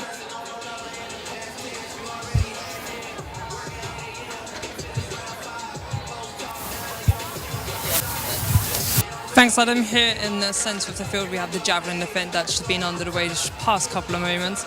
We've got multi-offender William Mark Liu throwing some brilliant throws down the field around the 50-metre marks. He's striving behind with Connor Lafferty just behind him there. We've got Ari Johansson, the javelin for para-athlete. His first-time throw has been putting in some stellar efforts. And in the women's event, we've got Annabelle Pask, who has been throwing around the 40-metre marks, with Emily Bull just behind her with the 28-metre marks, with the results still to be confirmed. Throwing back over to you, Adam. Thank you very much, Alfie, for that report from the javelin. Next event on the track, as I said, is the 100-metre hurdles for the women before the 110-metre hurdles for the men. Start with the women's 100-metre hurdles. Gareth, who are the University of Sheffield ones to watch? So from the University of Sheffield, we've got Johnny Hajuanu, who we saw earlier in the 4 hurdles, and you can hear Tom Grantham very loud in the background. So she'll be looking to run a personal best. Her best time is she's much slower than she's capable of running, but she hasn't ran many of these races. But then it'll be her sort of Kat Godfrey will be giving it a go, who was also in the women's 4 hurdles, and Annabelle Pask, who is the multi-eventer. She's been out in the field all day, so she'll be glad to get on the track finally. But I think it'll be difficult. You've got some really good Hallam runners coming in this one. This is an event they're very strong at.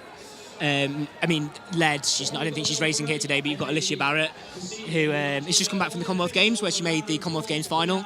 So she's a Hallam student, and kind of would be leading their group of hurdlers. That's the thing, you mentioned Sheffield Hallam. Amy Hodgson, she's coached by Tony Minincello. She finished 8th, I think it was, in the Bucks Indoor Championship of the 60-metre hurdles last year. Just how big of a difference is that extra 40 metres? It's kind of a cumulative fatigue is kind of what you'd say. It's an extra 40 metres, but it's an extra, few more hurdles as well. So it's not necessarily about the extra distance. I mean, the 60-metre hurdles, it's down to starters, and there's so little room for error. When you look at the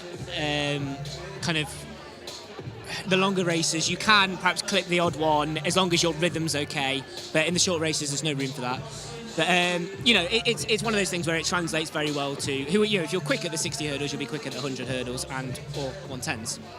So they're still putting out the final hurdles ready for the women's 100-metre hurdles. We don't have the confirmed results about the standings currently, but I think it's fair to say that perhaps University of Sheffield are edging the standings at the moment. Having said that, we don't really know about the smaller places, like the 3rds and 4ths. They could be the deciding factor. I think the real kind of deciding factor today will be, I think Sheffield or Uniov will be looking to win the track events, and they'll be looking to kind of try and win and kind of dominate on that, but the field events are where Hallam are very strong, and Hallam will be looking to claw back the points there. So it's kind of, you need the full results to get the full picture, but I think they'll be pretty happy with the way the track's going at the minute.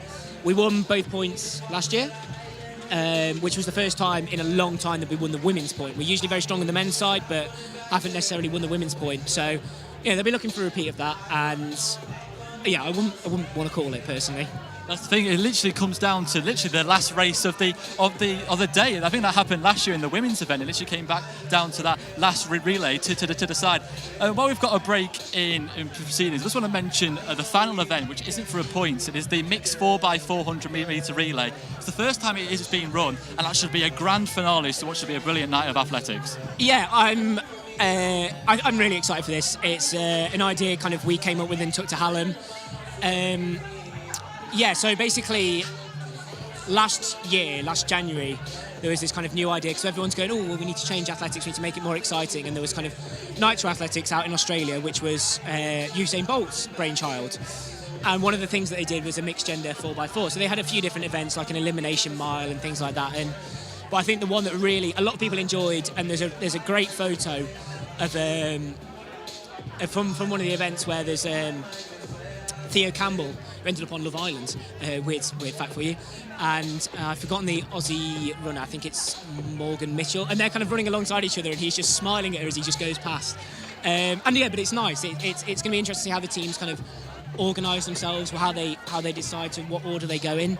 But yeah, I'm quite excited, and like I say, it's just a fun event to try and do. The 4x4 is, you know, there's not like the 4x1 where we need to practice the changeovers, where we need to get the practice in ahead of books. It's one of those events where you can have a bit of fun, and yeah, we're looking forward to this.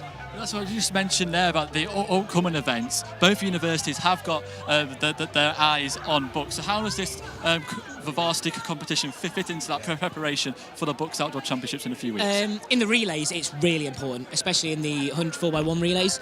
You've got to practice those changeovers, and you can practice and change it in training, but once you've got that pressure of actually being in a competition, it's so different, and you can't replicate that in training. So they'll be looking to really nail those changeovers, have them maybe a little bit safer today, and then perhaps stretch them out. But yeah, Uni of will be looking. They've been in the final the last few years at Bucks. I think they finished 5th in the last couple of finals, so they'll be really trying to push up to those medal places. It's tough. Loughborough are great. All the other sports, kind of unis, Birmingham, Bath, University of East London, they've got some great sprinters. So it's tough, but it's something that they're really, really focused on, and like something that it's possible. We look at the 4x2 indoors as kind of an example.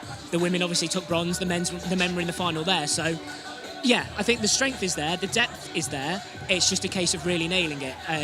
But yeah, you've got to have that superstar athlete, and some teams will be able to bring in guys. I mean, we saw indoors, Loughborough brought in Chris Jones in the men's race, and he just tore the field apart. Cracking runner.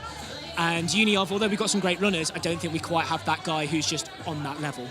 That's what you mentioned there. Both, I think that's been on show this evening. Both universities have some really real talented athletes. Yeah, I mean, yeah, you've got some fantastic athletes. I mean, obviously, I know the Uni of one's better. We've got, talking purely about Uni of, we've got more athletes on the SPS than any other club. We've got some fantastic performance athletes. I said earlier about Becky Rigby. She'll be looking to win gold at the Bucks 10K. And like I say, she's going to own every club record from 8 up to 10K outdoors, 3K, 15 indoors. It's ridiculous. And then you've got guys like Liam McGivern, who's gone and ran for Wales. You've got guys like Don Brown, who's ran for England. Tommy Horton, who's an English champion. Steve Baton's going in the London Marathon at the weekend. Steve has ran for England in the marathon. There are some absolutely cracking athletes here. And although not all of them are necessarily here tonight for various reasons, there's talent in the club, and it's nice because it's building a reputation. We're not a sports uni. People come here on the strength of the courses rather than Sports Sheffield, which isn't a knock to Sports Sheffield. They're fantastic, and that's not how that's meant. It's just the fact that we don't offer sports courses. We're not like, say, a Loughborough where you can kind of lower the offers necessarily to get the people in. It's not how it works. But at the same time, we're drawing the people in. Obviously we talked about Alicia a moment ago. Ella Barrett is ESPS level 2, 4x4, part of the GB 4x4 team. At least the under-23s last year, and she'll be looking to push on. So you've got some fantastic athletes within the club, this is honestly it's a high-level varsity match. And again, you look to our left now, and the crowd, the grandstand is full, and that's not something perhaps you've had for the last few years. No, and that's why kind of we've moved this to an evening event, and we've wanted to change things, get the bar open, get a bit of an atmosphere, because. Speaking as club captain, I want as many people to come to my event. I want it to be a great event. It's difficult because it's a little bit out of the way, and kind of, I mean, we've had tram strike, or not strikes, or tram maintenance today, so the trams haven't been able to get here. But the bus, it's easily accessible, but it's a case of trying to draw people in and give people reason to come, and that's why, like I say, just changing the timetable, compressing it, moving it to the evening, so people aren't having to miss uni. We've been lucky with the weather, but so trying to add some excitement, like with the mixed gender 4x4, and hopefully people will go, you know what, this is a good event, and they'll tell their friends that was a great event, it's free, people come down and watch next year as well. Absolutely, and we've seen that for both universities. Some really, real great racing and some thrilling races. As I said, the next race on the track are the hurdles across the shortest distance, women's 100-metre hurdles, men's 110-metre hurdles. So who are the athletes to watch across both the women's and the men's? So we talked already a bit about the women's, and I think Amy Hodgson, Georgia Hollis Lawrence will be probably the two favourites. Annabelle Pask from Uni of will be looking to run well. She's a multi-eventer, but she is a good hurdler.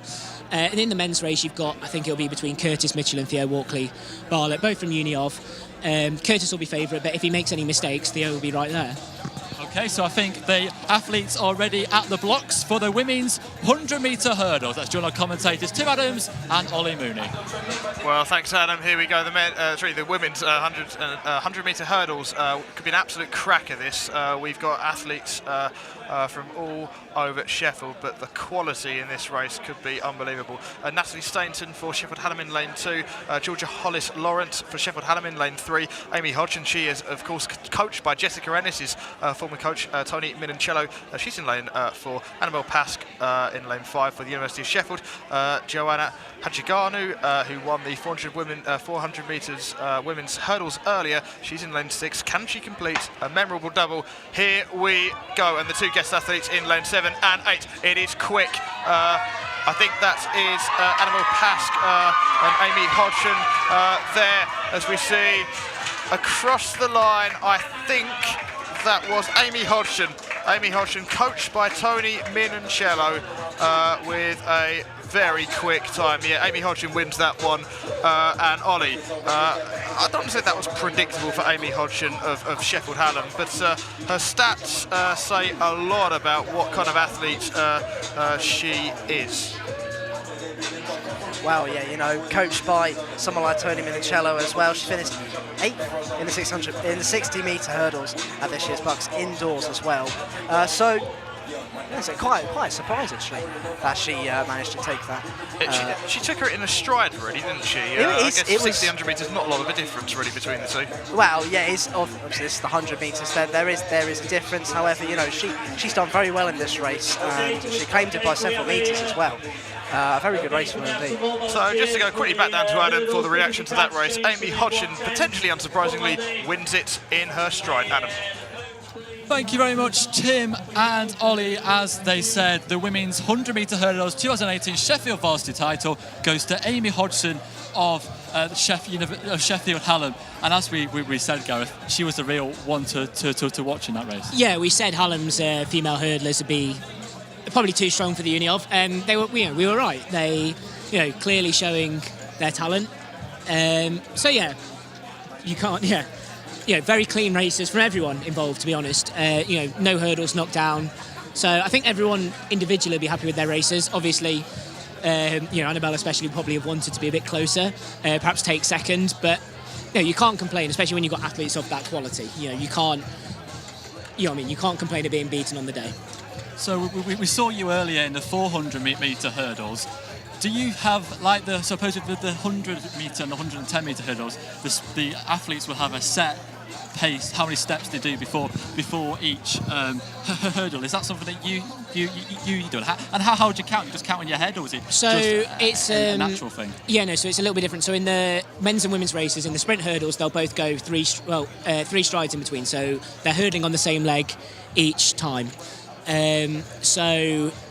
Yeah, whereas, if I was to do the 110s, I have to do 4 because I'm short, not very powerful, not very springy, not very quick. So I struggle with that. Whereas, in the 4 hurdles, no, I don't count. I know that I should be coming into hurdle 1 on my right. I know I should be going in on to hurdle 2 on my left. But it's just a rhythm. It's not like I'm counting the steps. And again, in this, you wouldn't count the steps. It's just natural.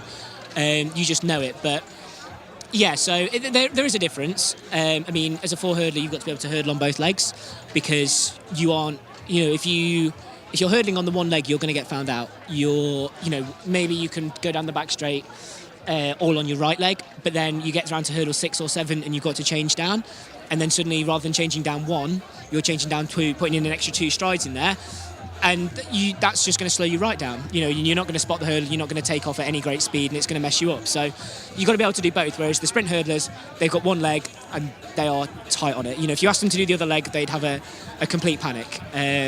But yeah, their trail legs will be, you know, they've got a specific trail leg, and they'll be very quick, very good at that, and they'll be much better, much prettier than my hurdling. And then after the final hurdle, it's that surge to the line, and we have seen races in the past come down to that surge off the last hurdle. Yeah, I don't think we'll see that today, if I'm honest. I think Curtis Mitchell's the favourite, again, another ESPS athlete, and he'll be looking to really assert his dominance. Theo, again, from Uniov, will be looking to try and run that, but he's just got to hold on to Curtis. Curtis is the star in the field, and then from Mallon you've got Michael Sermon, again, but another multi-eventer. So this isn't his main event. It's just, for him there's 9 others, 10 in total. So he's just looking to get a good run out of it. He's a lovely lad who share the same surname. Had a mix-up at Bucks a couple of years ago. But yeah, so he'll just be looking to kind of get out, have a really good run, and he'll be happy with that. But I think, he'll know that the other lads, they train for this event. This is their event, and they should be better. If you're getting beaten by a multi-eventer today, they perhaps, be a bit concerned. And that's the thing, you mentioned Michael Sermon. Last year he finished 4th in the javelin at the Steel Cup earlier this year. I think he competed in the shot put and other field events. How common is it for athletes to both compete on the track and the field? Well, like I say, when you've got multi-eventers, obviously they want to practice the events they can, but in competitions like this, they are absolutely invaluable. You look at Annabelle Pask, she's, like I say, saw her in the 100 hurdles. She's been out doing the high jump, I think, possibly in the long. She'll probably do the shot put. In fact, I can see her walking over there now. And it just adds up. She's probably got another couple of events that I'm forgetting. But, you've got to... They are the lifeblood of this event, really. Michael will be doing, again, probably doing shot, and might have done high jump again, like one of the jumps. Like, you need those people in your team to cover these events, because, especially for us, like, we don't have specialist... necessarily specialist high jumpers or specialist long jumpers. So we've got Ben Clark and Tom Hughes, great high jumpers individually, but they are multi-eventers. Will Marklew, who's going in the javelin, you could see a show from him. Over 60 metres he's thrown before, and good enough individually in the javelin, in my opinion, that he could focus on it if he wanted to.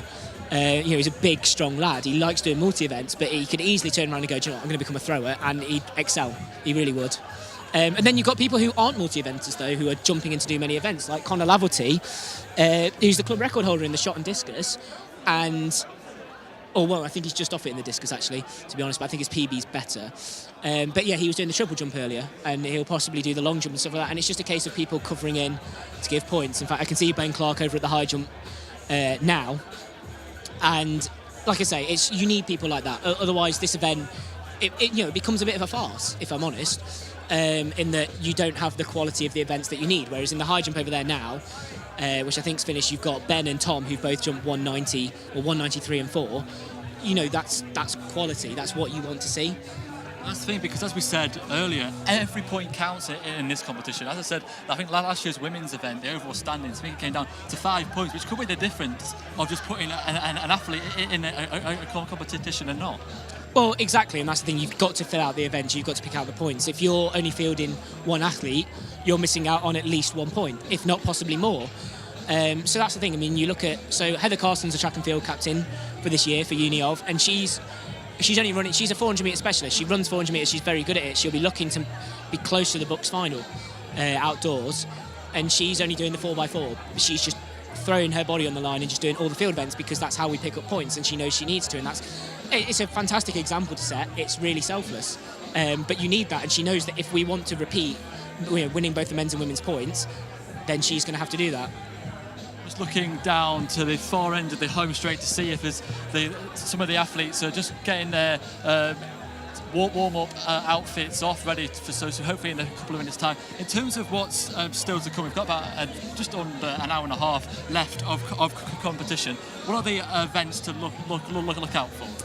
The men's two especially. You've got Ema and Tom going at it again. Tom will be hoping, he's got a better PB than Em again in the 200s. He'll be hoping to pip him again, or not pip him again, but get him back for the 100.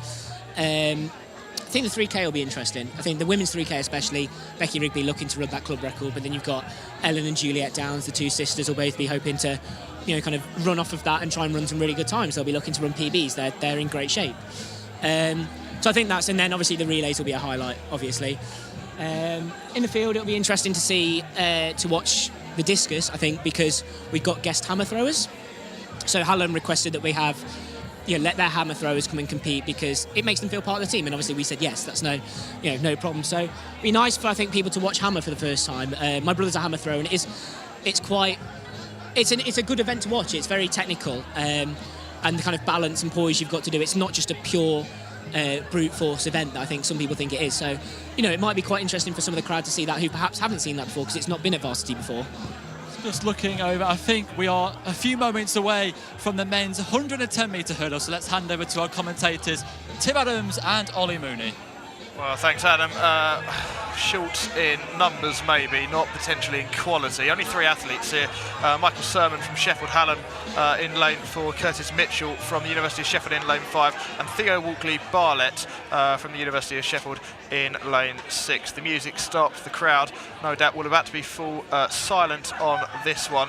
Only 3 athletes in this, Ollie, but it's pretty obvious that this could be a very high-quality affair. It is going to be a high-quality one indeed. But the favourite we'll have to see here is Curtis Mitchell, who is actually undefeated in Varsity in the hurdles races. That's in his 3rd year as well.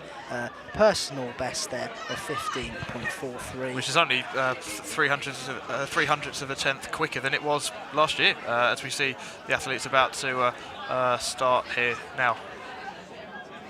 Raffle silent. The men's 110 metres final. Bit of a long wait, this one. Here we go. Here we go. And they are off. Sermon in lane 4, Mitchell in lane storming 5, ahead Walkley already. in lane 6. It's brilliant from Mitchell. He's over 5 fences now, 6 in his stride. Clearly Curtis taking Mitchell, the lead here. He's in Michael no mood. Sermon, in the end, lagging behind, and even though Mitchell actually hit the final barrier in that race, Theo Walkley-Bartlett was too far behind there, and Mitchell takes that. So a 1-2 for the University of Sheffield, and that counts. That's influential there, because in that particular race, they have got 7 points. Hallam only got 2 there, because they were all scoring athletes. If you finish first and you're a scoring athlete, you get 4 points, second 3, and it goes on there. So that could be a very, very crucial race, Ollie. It is indeed, actually. Seven solid points. 7 solid points for University of Sheffield, and the Hallam athlete was completely overwhelmed there. And Curtis Mitchell, once again, he showed why he's unbeaten over the barriers. That was a great performance from him. Easy, in his stride, takes it. And Curtis Mitchell, an ESPS athlete, we did a bit of coverage, actually. It's the Elite Sports Performance Awards dinner. And what happens is that the University of Sheffield, when they see an athlete who has fantastic potential, they provide him with the funds, essentially a scholarship almost, to actually provide him the infrastructure as well, to make sure that he can get a future with the right facilities around him. And how influential can that be, Ollie? Well, obviously, when you're given the time and the money to do it, it can really boost your efforts to up your game, get up there and perform better in championships. It does help, you can't deny it. And it's obviously shown, his quality out here today. A fairly easy win for him. And even in that race, when he went over on the last hurdle, he still had a big enough need to actually keep him going and get the win. Yeah, absolutely. It was easy for him. And we can see why he's been unbeaten. Which is quite extraordinary, actually, because Michael Sermon, who finished 3rd in that race, but quite a distance, you'd have to say. He was 4th in the javelin last year, obviously a field event, so potentially you'd think in theory that this wouldn't be a strong point, but we've seen so many athletes this afternoon. They're good at the field, they're good at the track, they specialise in the track or the field at their best event when it comes to, let's say, the European Championships upcoming in Berlin or Glasgow, or we saw the World Championships last year in London. But Michael Sermon 4th in the 60 metres hurdles at the Steel Cup, so he's had pedigree, and all that a long way behind, which I guess credit in that sense for Mitchell. Well, yeah, it makes the win even more impressive for Mitchell as well. team manager for Hannah Athletics Team today. So as we see the athletes about to prepare themselves for the 200 metres women, which is coming up, we'll go back to Adam down there for the reaction from that hurdles. Adam. Thank you very much, Tim and Ollie. So, as we expected, a University of Sheffield 1-2, although Theo hit that last hurdle pretty hard. Yeah, no, Curtis did. Oh, sorry, Kurt. Yeah, well, so what actually happened was he kind of hit hurdle 8 with his knee on his trail leg, which kind of put him, killed some speed. Obviously, he was climbing a little bit on hurdle 9, which kind of killed his speed again into 10, and obviously he ended up taking off, put his lead leg through it. But at the speed he's going, and kind of when you're putting... It could have been much worse in terms of if he'd kind of landed his lead leg on top of the hurdle, that would have been, which he was close to doing. That's a messy one. But yeah, luckily putting your foot through it is kind of it's one of the better ones to do. So he's fine. He's a bit like at the end, but he's had worse, much worse. So he'll be pleased with that run. So the officials are just clearing the hurdles from the home straight, because next on the track it is the 200 metres, starting with the women's. University of Sheffield, Becky Quirk and is it Golda and Emily Hornog for University of Sheffield. That could be the latter could be an interesting battle between the two. Yeah, I think that'll be the battle for sort of the second place uni of athletes. Isla had a really good indoors, especially, and kind of beat Emily over the 2, but Emily's PB is better, so it'll be interesting to see what happens with that. But I think Becky Quirk will be looking to kind of open up. She ran the 1 earlier, the guest race, and she'll be looking to really open up her legs. She's a 400 runner, but she'll be looking to really kind of open up her legs over 200 and just see what kind of speed she's got at the minute. But I think Hallam will be favourites in this. You've got Susie Palmer, who's a multi-eventer, so from Derby, so I know quite well. She's a good, strong 200 runner. And then you've also got, is it Georgia Hollis-Lawrence, who went in the 100 hurdles a moment ago. So we'll see how she's recovered, but she's got a good 200 time on her as well. So it's going to be a good race. We'll see how the actual race unfurls, but I think Hallam will be definitely looking for a 1-2 in this. That's the thing. We've seen a lot of athletes through the evening competing in events quite quickly back to back. Just what will the athletes do between finishing the first race and then moving on to the second race? It depends. So in the case of Georgia, she'll just be looking to kind of get around there, keep warm, because she'll still be warm. And this is, that for her is more of a training thing. Clearly, that this, do you know what I mean? This is roughly it's a bit longer recovery than maybe having a session, but it's not. You know what I mean? You're not going to cool down too much. Whereas, say like Becky Quirk, who's ran the 100 earlier and is now running the 2, she'll probably do a bit of a warm down, just do a bit of a jog, and then it'll be easier to get her muscles to go. She perhaps won't have to do a full warm up again, but it's just a case of getting your body moving. You don't want to get it. Sorry, pardon me. You don't want to let it get too cold, but you kind of. It's just a case of how close is the event? Is it worth kind of warming down, warming back up? What do you want to do with it? So it depends, but yeah. And your mention earlier on that Susie Palmer has struggled with injury in the past. Well, yeah, she had a really bad accident with a hurdle. We were training in the IS at the same time, so I actually saw it. She kind of rolled her ankle in a pretty nasty direction, and kind of ended up having to miss a bit of indoors, not doing much running. So it'll be interesting to see what kind of shape she's in. I think just going through the time, she's got just a shade slower than Georgia Hollis-Taylor's, whatever it is, I keep having to read it, Georgia Hollis-Lawrence's PB, but obviously she's not got 100 hurdles in her legs. Susie's a very good hurdler herself, so it'd be interesting. She probably would have been looking at the results of that race with a bit of interest, but yeah, I think she's just a case of kind of, she'd have been one of those athletes who'd have, a multi-eventer, she'd have come out and done lots of events today if her body was able to, but I think she's perhaps a bit behind in her prep than she would prefer to be.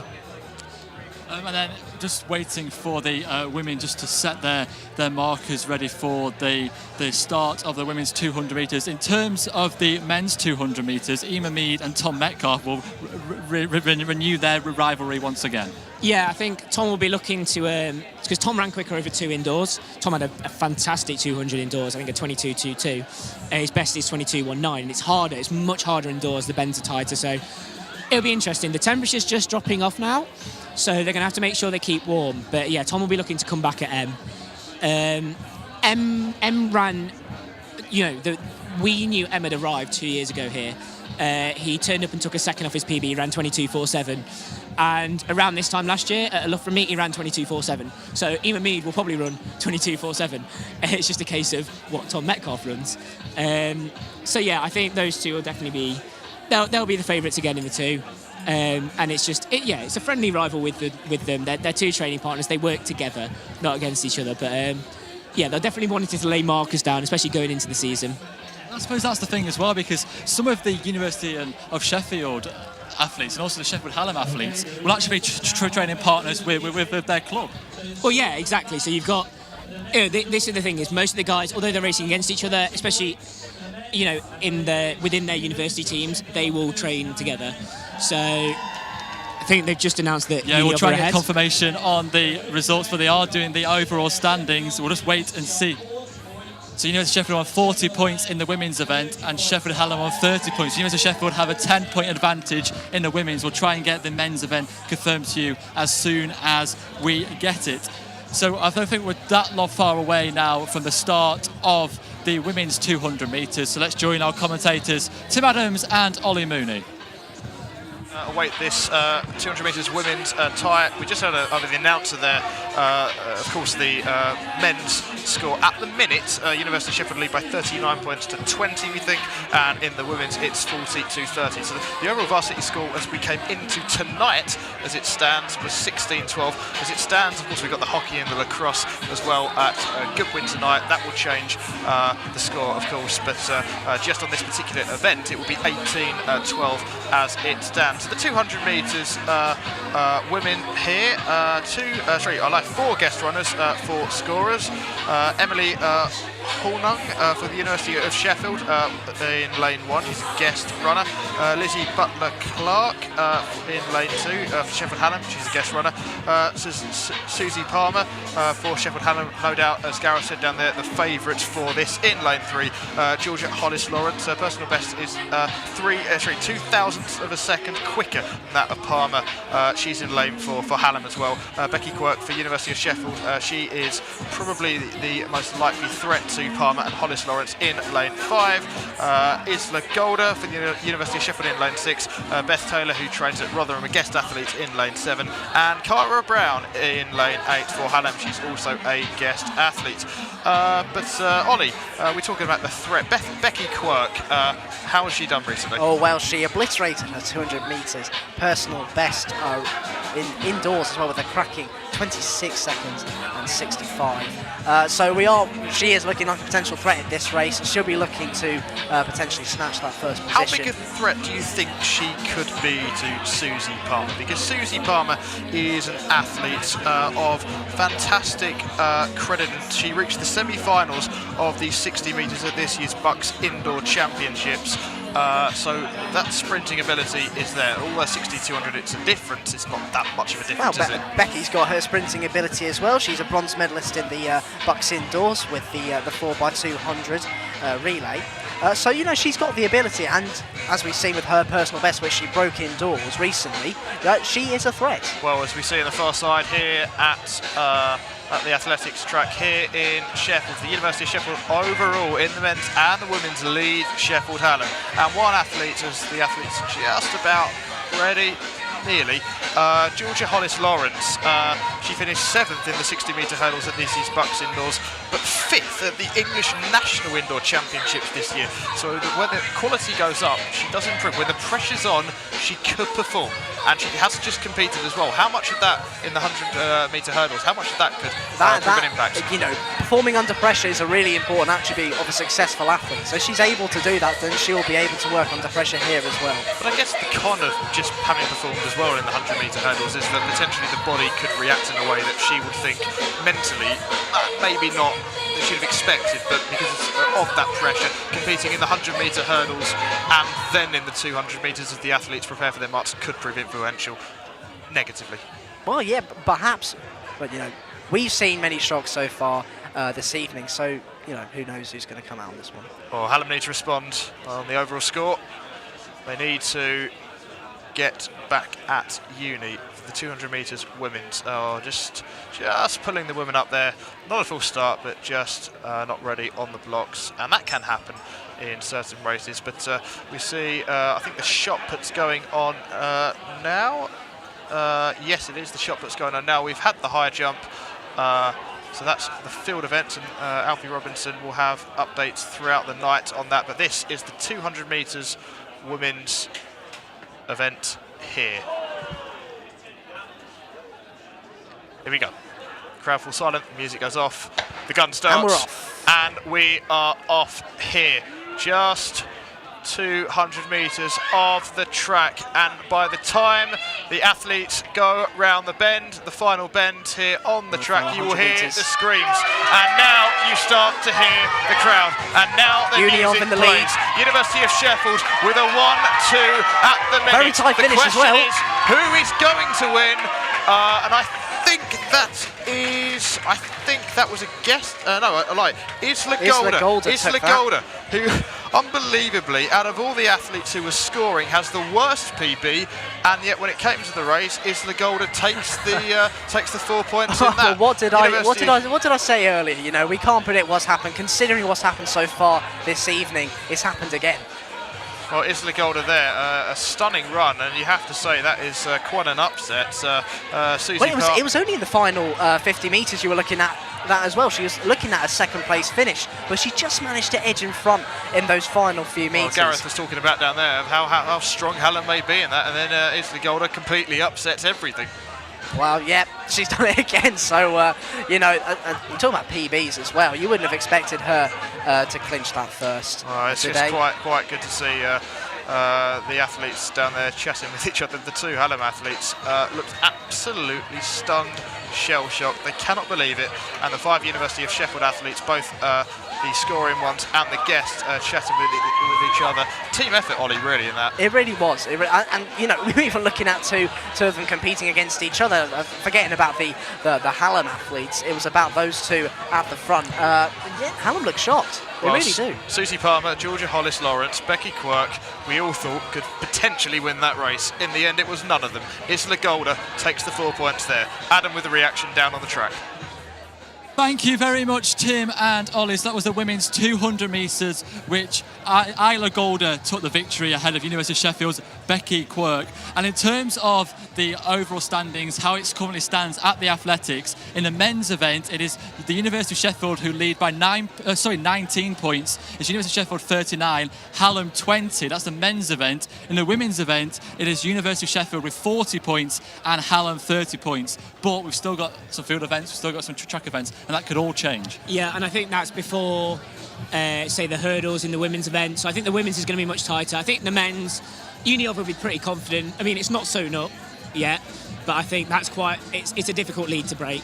Even in the field events, we've got some good field eventers going. I mean, out in the shot put now, like I say, you've got Connor Laverty and Will Marklew, both of whom made the Bucks Indoors final in the shot put. So they'll be looking to pick up maximum points. And yeah, I think the men's point, perhaps not safely say, but I think I'd be pretty confident saying the Uniov are going to win that.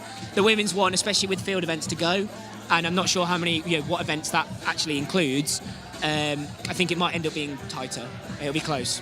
And the overall varsity score, just to keep you updated, the overall varsity score is University of Sheffield 17, Sheffield Hallam 13, with also hockey and lacrosse taking part at Goodwin this evening. As the floodlights have started to come on here at the Sheffield Hallam University City Athletics Stadium. The whistle's just gone for the beginning of the men's 200 metres. So let's join our commentators, Ollie Mooney and Tim Adams. Well, thanks, Adam. You have to say the favourite here, Yaffa Hassan for Sheffield Hallam. He won the 100 metres earlier. It'll be a fantastic and remarkable double for Sheffield Hallam. They need the points, especially after Isla Golda won that previous 200 metres women's race there against all the odds. But here is the lineup. In terms of the scoring athletes, Oliver Broadley, lane 3, Yaffa Hassan, lane 4, Ema Mead, lane 5, Tom Metcalf, very experienced athlete, in lane 6. The guest athletes, Athier Galdigan in lane 1, Alex Chazell in lane 2, George Happenstall in lane 7, and Jonathan Chan in lane 8. As we see the athletes round the final bend now, this is quick. This is very, very, very. This is going to be a tight finish as well. Yafa Hassan is on the verge of a 1-2 in the 200 metres, but no, he is not going to get it. In the end, it is Ima Mead, I think. Ima Mead.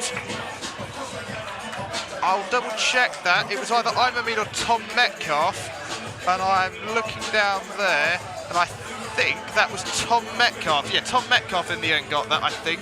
But Yafa Hassan, so close to Sheffield Hallam in the end, I think nearly got a 1-2 there. But Tom Metcalf from the University of Sheffield, I think with a personal best of 22.19, and that was the fastest personal best out of all the athletes. Metcalf takes that there, a scoring athlete, so that counts obviously towards the varsity score. That was close, Ollie, very close. But Metcalf did it in the end, towards the end. It was close, and it was another great finish as well, just like in the women's as well. With the men's, we've had a great finish, and this could be a crucial result as well for University of Sheffield as well. They had a 19-point gap before this race, so an additional 4 and 3. So in the end, the University of Sheffield take both the 200 metres women's and the men's, perhaps surprisingly in both. Isla Golda for the women, Tom Metcalf we think for the men. As we just see below us, the long jump I think is taking place now. Yeah, the long jump, the shot put in the distance. The sun is setting. It's beautiful weather, and we have fantastic presenters down there. Back to Adam for reaction from that 200 metres.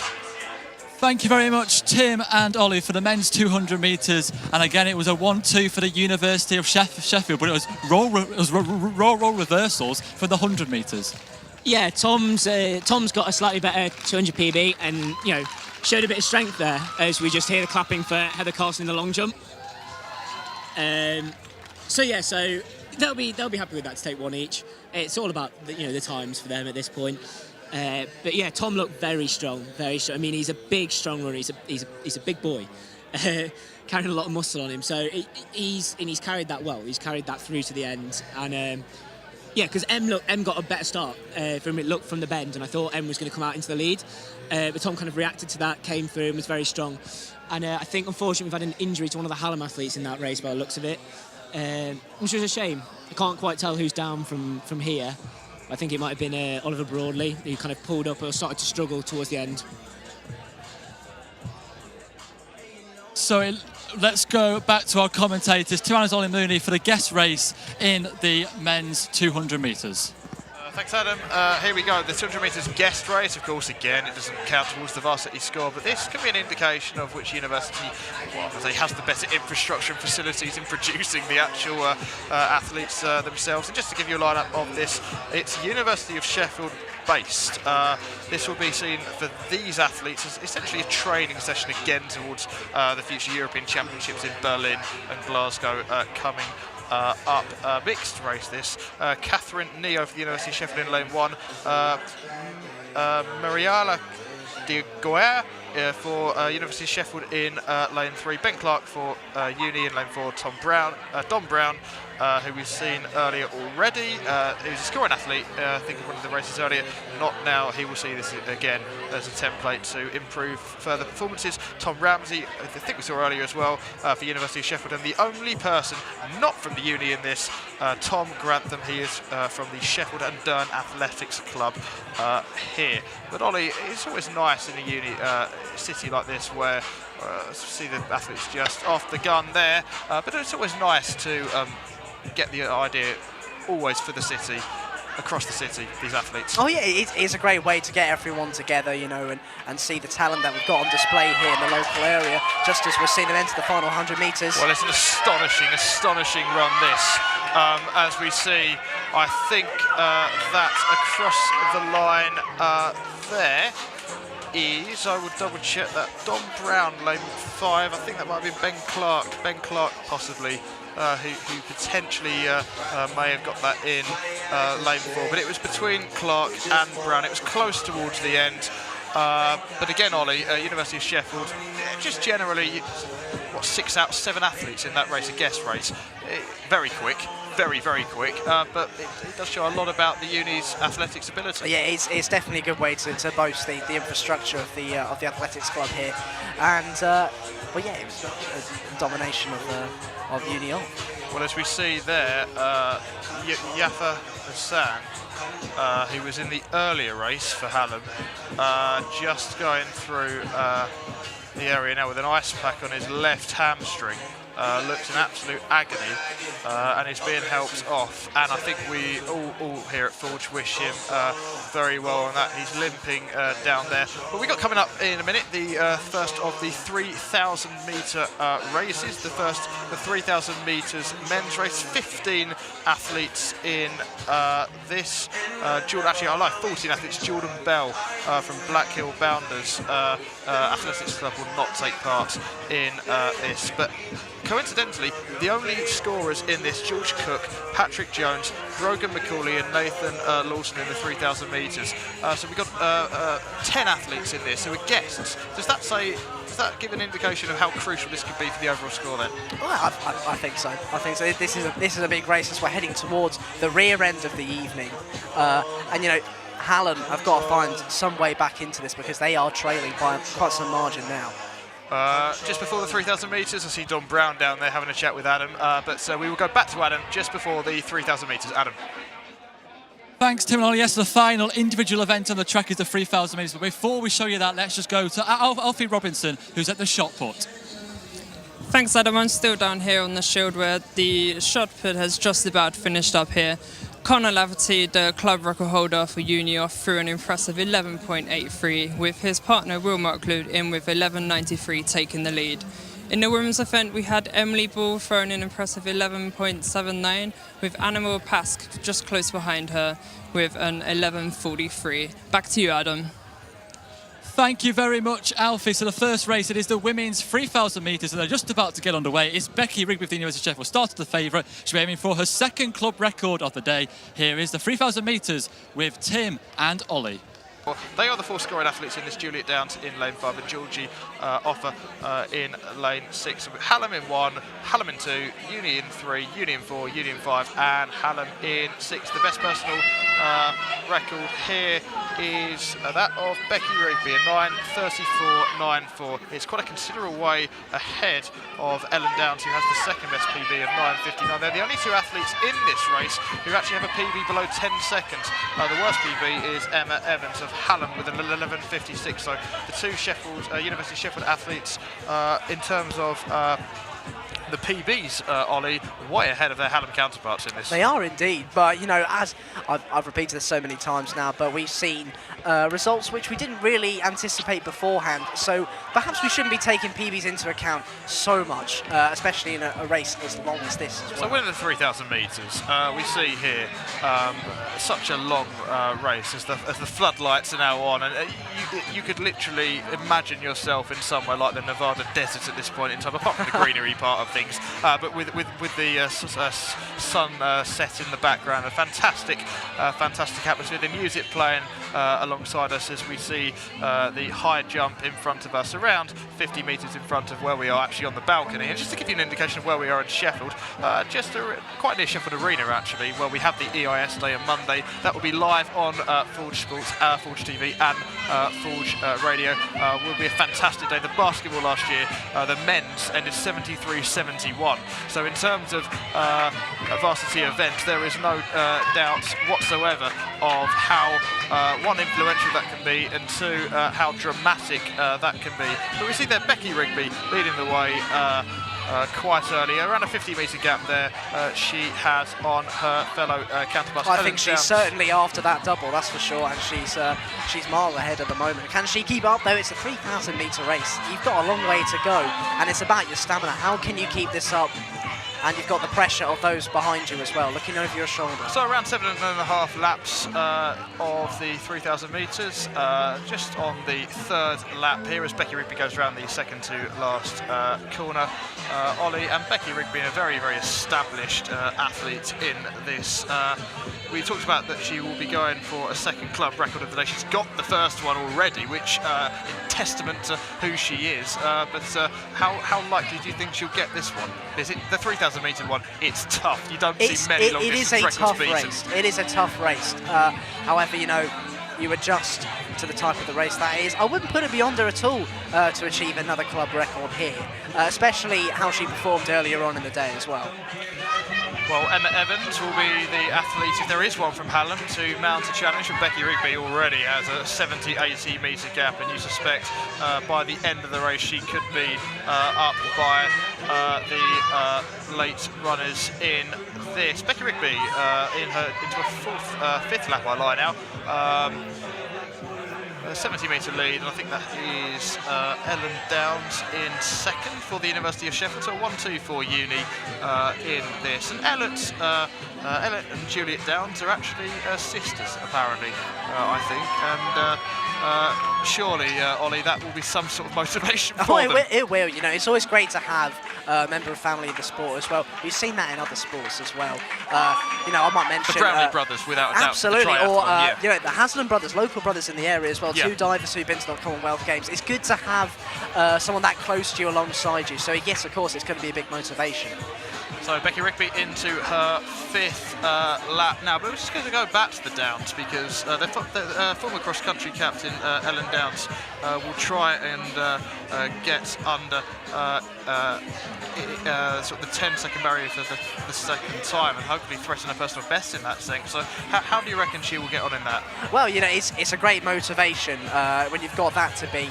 But you know, we've seen that. Becky Rigby has already broken a personal best. Can she do it as well? You know, she might be inspired by a fellow athlete. Well, it would be remarkable to see Ellen Downs break the 10-second barrier for the second time. Her PB, I mean, she couldn't have got closer to it. 9:59.49 here. As we see, just 4 laps to go here. Becky Rigby already with a substantial lead in this race. And it gives us a chance to talk about athletics in general in Sheffield. We have the facilities at EIS, of course, for the indoors. This is the outdoor event. And what have you made of it? First time both of us have actually been here for the Varsity Athletics. And what do you make of it as an overall spectacle? It's a great event. It really is. And, you know, you can look around us here. We've got a cracking atmosphere, a much better crowd, I think, than last year. And they're all having a great time. We've got loads of events going on, which is great for keeping the spectators entertained. And it's a great showcase as well for talent here we have in Sheffield. Well, after this we have the men's 3,000 metres, University of Sheffield ahead, and then we have the relays after that. The 4x100 metres relay was meant to be at 25-9. I'm just looking at the clock here. There's no way we're going to get to that anytime soon in that, unless with the 3,000 metres did it in a sub 2 seconds. I mean, you need to forget a turbo boost in that. You'd be looking at something special there. And then we end it with the mixed 4x400 metres, which could be an absolute cracker. That's the last event of the night. We started the day today with the sun bright in the sky. We were blinded, I've got to admit, in the commentary box and down in the presenting area. But now the floodlights are on, the atmosphere's up, people are enjoying themselves. The crowd is full here in their seats, and Becky Rigby on for a potential double club record. Couldn't be better in that sense for the spectacle, Ollie. Oh, absolutely. You know, go for a second club record. It would be quite some achievement if she does get it tonight, and she'll be extremely proud of herself. So not just for getting the first place, but for the club record as well. We won't go too far ahead and just assume she's going to get it, but you know, she has the ability to, and she's doing great so far. I see Phoebe Francis there. I think she's in 4th place, I think, Phoebe Francis.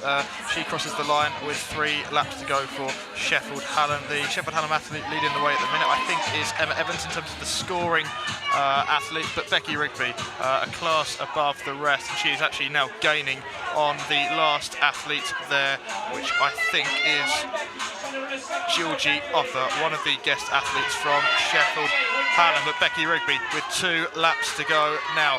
Where will she get that club record? It is the question.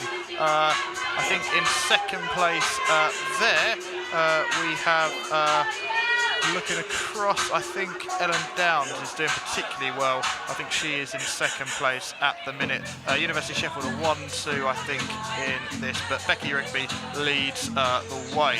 Just in front of us, the high jump, Ollie. High jump, in terms of the kind of event, what it can be like. Obviously, there are certain athletes here who are different in terms of the way they train, but there are athletes here who do track and field and have done today. Decathlon runners, you'd have to say, heptathlon runners, but obviously we haven't got the two events today. So how crucial could that combination be in looking at that today? Well, I think, first of all, I'd like to say I admire athletes who are multidisciplinary, able to do multiple events at a very high level. And, I think it's great to see that we have athletes like that here on the show tonight. And I would say it is crucial. You're right. Well, as we see there, Becky Rigby, the shouts of "Come on, Becky" from the crowd. There, 1 lap to go, I think, in this 3,000 metres women's event. I actually just saw down on the the long jump, not the high jump, the long jump there down beside us. Michael Sermon, who raced earlier on the track, is just prepping his training there. And I guess, again, we use Michael Sermon as the metaphor for athletes who can combine their athletic prowess, if you like, in terms of the track and the field. How crucial that can be. But it's great. It's very crucial to have someone like that on your team, on your club, in a competition like this as well. It really is a boost. Someone who's able to perform both on track and on field. I guess in that sense, if they're doing the decathlon or the heptathlon, they can just pick certain events tonight and think to themselves, well, it's a good training session in that sense. It is a varsity event, but if you're a guest athlete, you're not going towards the score, and that could be crucial. But I think just before we go to that point, it's a remarkable run. Becky Rigby has led from the front. She has been instrumental in the 3,000 metres women's. She has crossed the line. She bows to the crowd in a style synonymous of an athlete who knows exactly what she is doing. A fantastic run from Becky Rigby. We will wait and see if she will get the double club record for the University of Sheffield tonight. It was a remarkable run. She has done herself and the fans that have come to this stadium and pavilion tonight proud. And Ollie, a remarkable run that from Becky Rigby. It really was. And look at her now. She's cheering on her fellow athletes. She doesn't even look remotely tired, which is extremely impressive considering how far in front she finished. I think that was Ellen Downs there for the University of Sheffield who finished second. So Ellen beats her sister Juliet. It'll be interesting to see actually if both of them have got a sub 10 seconds. Becky Rigby, by the looks of it from that run, potentially yes is the answer. As we see down there, Emma Evans, I think that was Emma Evans just crossing the line there. So Ollie, Becky Rigby, fantastic run. We're just seeing the end of the 3,000 metres now. A masterclass led from the front, and as we see a tune in the background, which, well, I guess is relevant to her kind of victory. Do you remember where you were when you saw Becky Rigby in that sense? Yeah.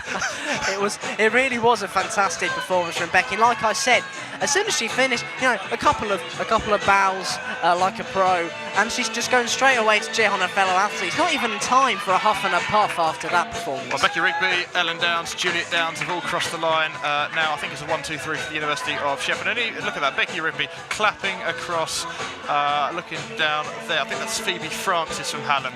A fantastic sportswoman.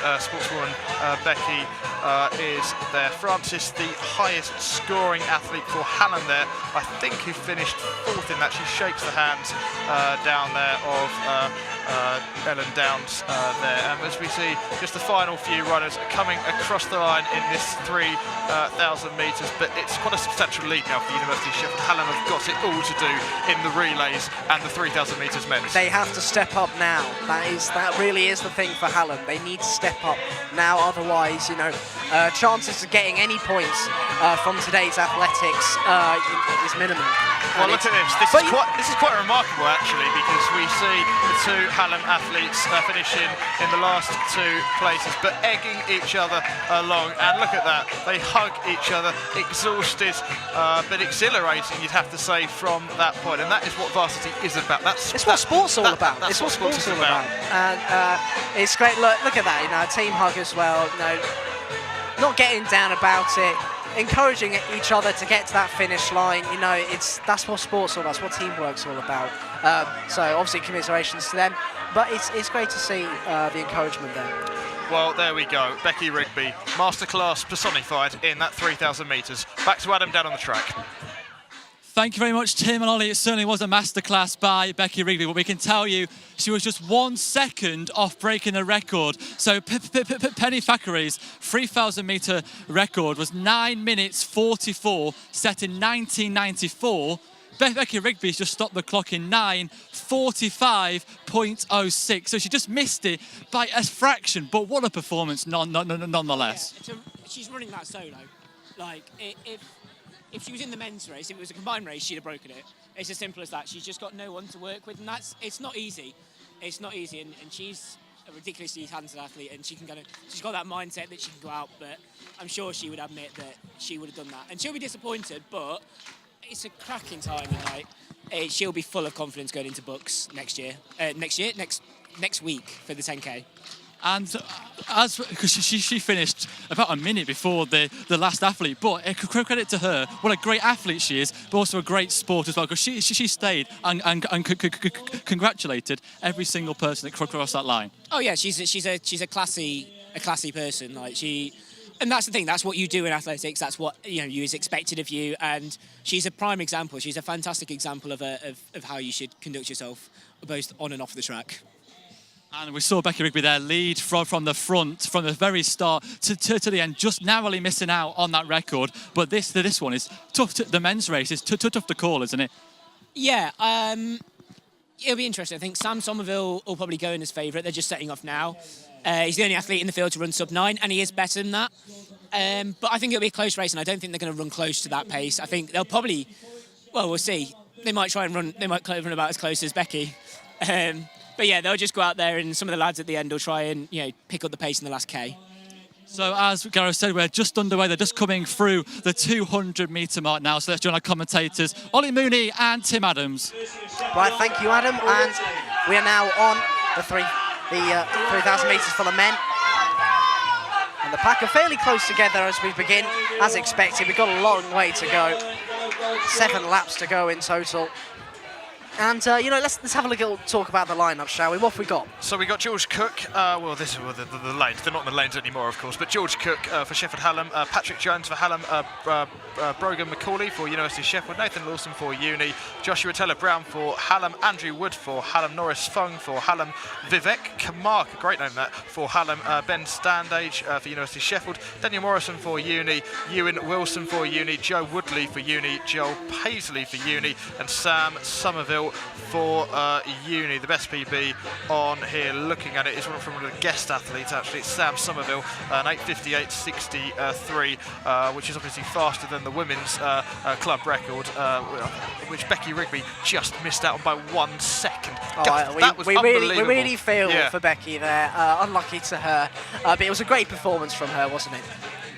Fantastic performance from Becky, and I think she did everyone at the university who would have been rooting for her proud here. But so far, we see a pack of 5 here. This is probably the largest race we probably see tonight. 14 guys on the track. They're one in, you have to say, fluorescent gold shorts. I mean, if you want to be spotted on the one by the floodlights from the reflection of the light, and 2 by everyone sort of sitting down, that's not a bad way to go about it. Well, see, I can see him straight away. I can just pick him out from the crowd instantly. It's a good way to be noticed.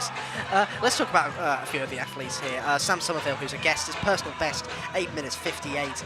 Nathan Lawson, who is competing for the points, his personal best is 9:19. So, as we said, there are 14 athletes in this race, but there are only four scoring athletes. So, in terms of the varsity score, not a lot may change from this. It would have been potentially a bit more exciting, actually, if we found that some of these guest athletes were trying in. But I guess with the guest athletes, how do you think the scoring initiative has gone tonight, just in general, because it has received, I admit, criticism before, the idea of scoring and guests, that it can be seen as confusing. But do you think it's fair, as we see a pack of 5 athletes continue to lead the way here, 3 from Uni, 2 from Hallam, Ollie? How do you think that scoring has gone for you tonight? Well, I do have mixed feelings about it. You know, there are positives, there are negatives. I'd say in positives, mainly here, is that it's great practice, you know, especially ahead of the outdoor season of the European Championships, as we've been talking about. You know, it's a great way for them to stretch their legs, get some practice in, which is vital. But on the other hand, you know, including them in the race, it can be, you know, it can be a bit of a disincentive for them to do their best. And you know, I think for the athletes who are competing for points, you know, they might feel a bit more pressure, which can be a good thing, can be a bad thing, because they don't want to be edged out by those who aren't even aiming for points. Well, we see the discus in the background over there, and I'm just looking across the line, actually, fair way behind, actually. I'm pretty sure Vivek Kamarka, one of the guest athletes for Sheffield Hallam, is a long way back. You'd have to say, in terms of the track, 200 metres behind the field, which is quite staggering. I'm not sure if something might have gone on there around the back, but it's clear that the pack of 5 are emerging here, and I think leading that pack, Joel Paisley, one of the guest athletes for the University of Sheffield, with 4 laps to go there. In terms of the scoring athletes, George Cook for Sheffield Hallam is in that field, we think, a pack of 5. But Ollie, just in terms of when the tactics for the kind of race, when you see a pack of 5 like that, there is the feeling you have to stay within that pack. But I guess when you get a lead runner, it could be a guest athlete, I guess, in this case with Paisley, if he's doing it on his own accord, and the other athletes, some of them are thinking, well, we want to do it for Varsity instead. Can that be different? It can be good motivation. Good and bad, can't it? Because it, obviously, yeah, if you look at the bad side, you know, it can be demotivating, but I think it's more motivating. If you want to get those Varsity points and you want to demonstrate what the Varsity athletes can do at their best, that's a good motivation to edge out. And then when we're talking about in a pack, it can be good motivation as well. You don't want to lose sight of the other players in that pack. Well, 3 laps to go here in this men's 3,000 metres. It's the longest race of any of the events tonight. The biggest here, I think, from Sheffield Hallam, George Cook now hits the front with 3 laps to go for Hallam. They have lost, I think, 4 out of the last 5 races.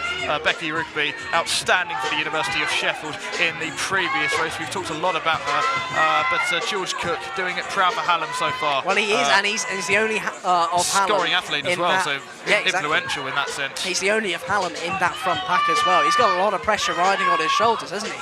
And I think he's he might even potentially have lost that pole position now, as we can see on the far side of the track. Well, I think that was Vivek Kamarka over there, who we talked about may have had a few problems earlier. Potentially may have just been lapped by the field. Hopefully Vivek finishes the race if that's the case.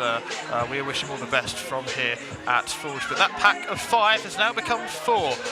We've lost somebody in a red shirt back there. We'll get you updates on who that is quickly. But no doubt George Cook leads the way for Hallam. But just on the guest athletes, with 2 laps to go, Ollie, in the scoring system, when you've got 14 athletes, Cook's actually second now. I think Paisley's hit the front again, but Cook in this sense could finish first, and then you could get 4 or 5, let's say 2, 3, 4, 5 guest athletes, and then the points you're going to be getting set. The points, let's say, if you finish 7th or 8th in this, could be equivalent to finishing 2nd or 3rd. Well, that's so where criticism. That's where criticism comes in. You know, finishing 6th or 7th can still earn you the points equivalent to finish 2nd, like we just been saying, or possibly even first, considering how many guests we've got on here. 4 to 10 in terms of ratio between scoring and guest. So you can see here why there's criticism in the scoring system. Well, 2 laps to go in this men's 3,000 metres now. The cries of the crowd emerge when the athletes come round that bend onto the final straight, but we'll be hearing, no doubt, Ollie, the biggest cheers will come by the end of the race. And how influential kind of crowd, I know it's not full here, but this is probably one of the biggest crowds they've probably had here for a while at the Athletics. Yeah, I think the fact is it's free event for anyone to come to, and they've moved it to a Friday evening, which makes it a lot easier for people to come to as well. It doesn't clash with many other events. Now we've had the hockey and lacrosse, but last time it clashed with American football on a Sunday afternoon. So obviously that has attracted more people here. It's a cracking venue as well. A great night. Well, 1 lap to go here in the men's 3,000 metres. The University of Sheffield lead the way there. Cook in second for Hallam. We think potentially, looking at the athletes, Nathan Lawson from the University of Sheffield is thereabouts in the front of the pack, and Lawson doing particularly well. He's still in the pack of 3, we think, but Cook thereabouts. It's a battle from 1 and 2, University of Sheffield and Hallam, and no doubt this could be pivotal in terms of the results. Hallam have a long way to go, of course. And they've still got a long way to go after this, however. They have got a lot of catching up to do, but this could be the start of that catch-up. So round the final bend now, we think, for the lead runners into the final straight, and it is a straight shootout between Hallam and the University of Sheffield for the 1-2.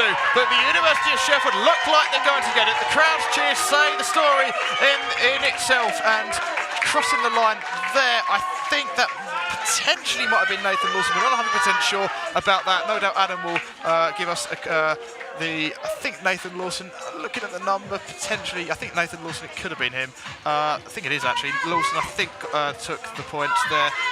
Cook in second for Hallam. Cook had that lead for such a long time, Ollie, and then I think Lawson came in towards the end and took it well. Stayed in that pack. It's another finish with a tight end, as we've seen. He was unlucky. He was unlucky to lose that, but it was great stuff from Nathan Lawson to keep going, to keep challenging him, and eventually taking that first position. Who knows if he's beaten his personal best of 9 minutes 19 either. Well, here we go. Nathan Lawson wins that race, and a 1-2 in itself, not in this race to the extent, because obviously Cook finished second, but in terms of both of the 3,000 metres, in the men's and the women's, both a point each in the overall varsity score. We finished earlier on in the lacrosse and the hockey. University of Sheffield won the hockey 5-0 and the lacrosse 9-1. It's fairly substantial wins to go from Hallam Sports Park, where they led 13-12. Then they went to the ice hockey 2s last night, which they actually lost last year 8-2. They won that as well, Uni. As we see the last 2 athletes coming around. Hallam athlete there in 13th place, 12th place, we think, because there's still 2 athletes on the track. But yeah, finished 16-12 earlier on coming into this. And as it stands from the Athletics, 18-12. Hallam have it all to do, Ollie. They really do. And, I think the Athletics is usually quite a tight event. We are still seeing it, but Uni are edging in front in both the men's and the women's, and that could prove crucial in the fight to win the Varsity. And, at the moment, Hallam have it all to do. Well, in terms of events we've got coming up, tomorrow we have the sailing and the rowing. On Sunday, the American football, unfortunately, this year cancelled in terms of the refereeing logistics around that. That was on Sunday. Then on Monday, of course, EIS Day. Tuesday's Abbeydale Park, where we will see the first hockey play. As we see the last, I think that is actually Vivek in the end, crosses the line. A wave of applause as he crosses the line. A few people actually standing there in the crowd to applaud that. That was testament to an athlete who we thought had an injury earlier on it looks the race. Like it. It looks like it. He looked to be struggling throughout the race, and it's really unfortunate. And commiserations on that front. But he did well to keep going and eventually finish, and the crowd appreciated his efforts there. But Ollie, one last thing on the 3,000 metres there, we've seen Becky Rigby win. In the She's been women's the story 3,000 of the metres, and then Nathan Lawson in the 3,000 men's, we think. University of Sheffield dominating that. Is the gap too big now for Hallam, do you think? You don't want to assume things too quickly, because like in the rugby, for example, we almost witnessed a spectacular, phenomenal comeback from Hallam.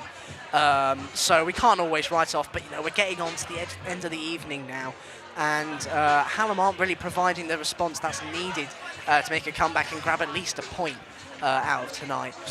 Certainly not 2 points looking like it for Hallam. It's just all about trying to level it up tonight. So as the floodlights are on, the sun setting over the distance, that is the final of the individual events. We've got the 2 relays coming up. We have the 4x100 metres relay coming up, and then we've got the mixed 4x400 metres relays coming up. Before we go back to Adam, Ollie, pointing the relays, always a fantastic spectacle to women. Brilliant. It's brilliant. I've always enjoyed watching that sort of event, and I'm really looking forward to seeing how this goes.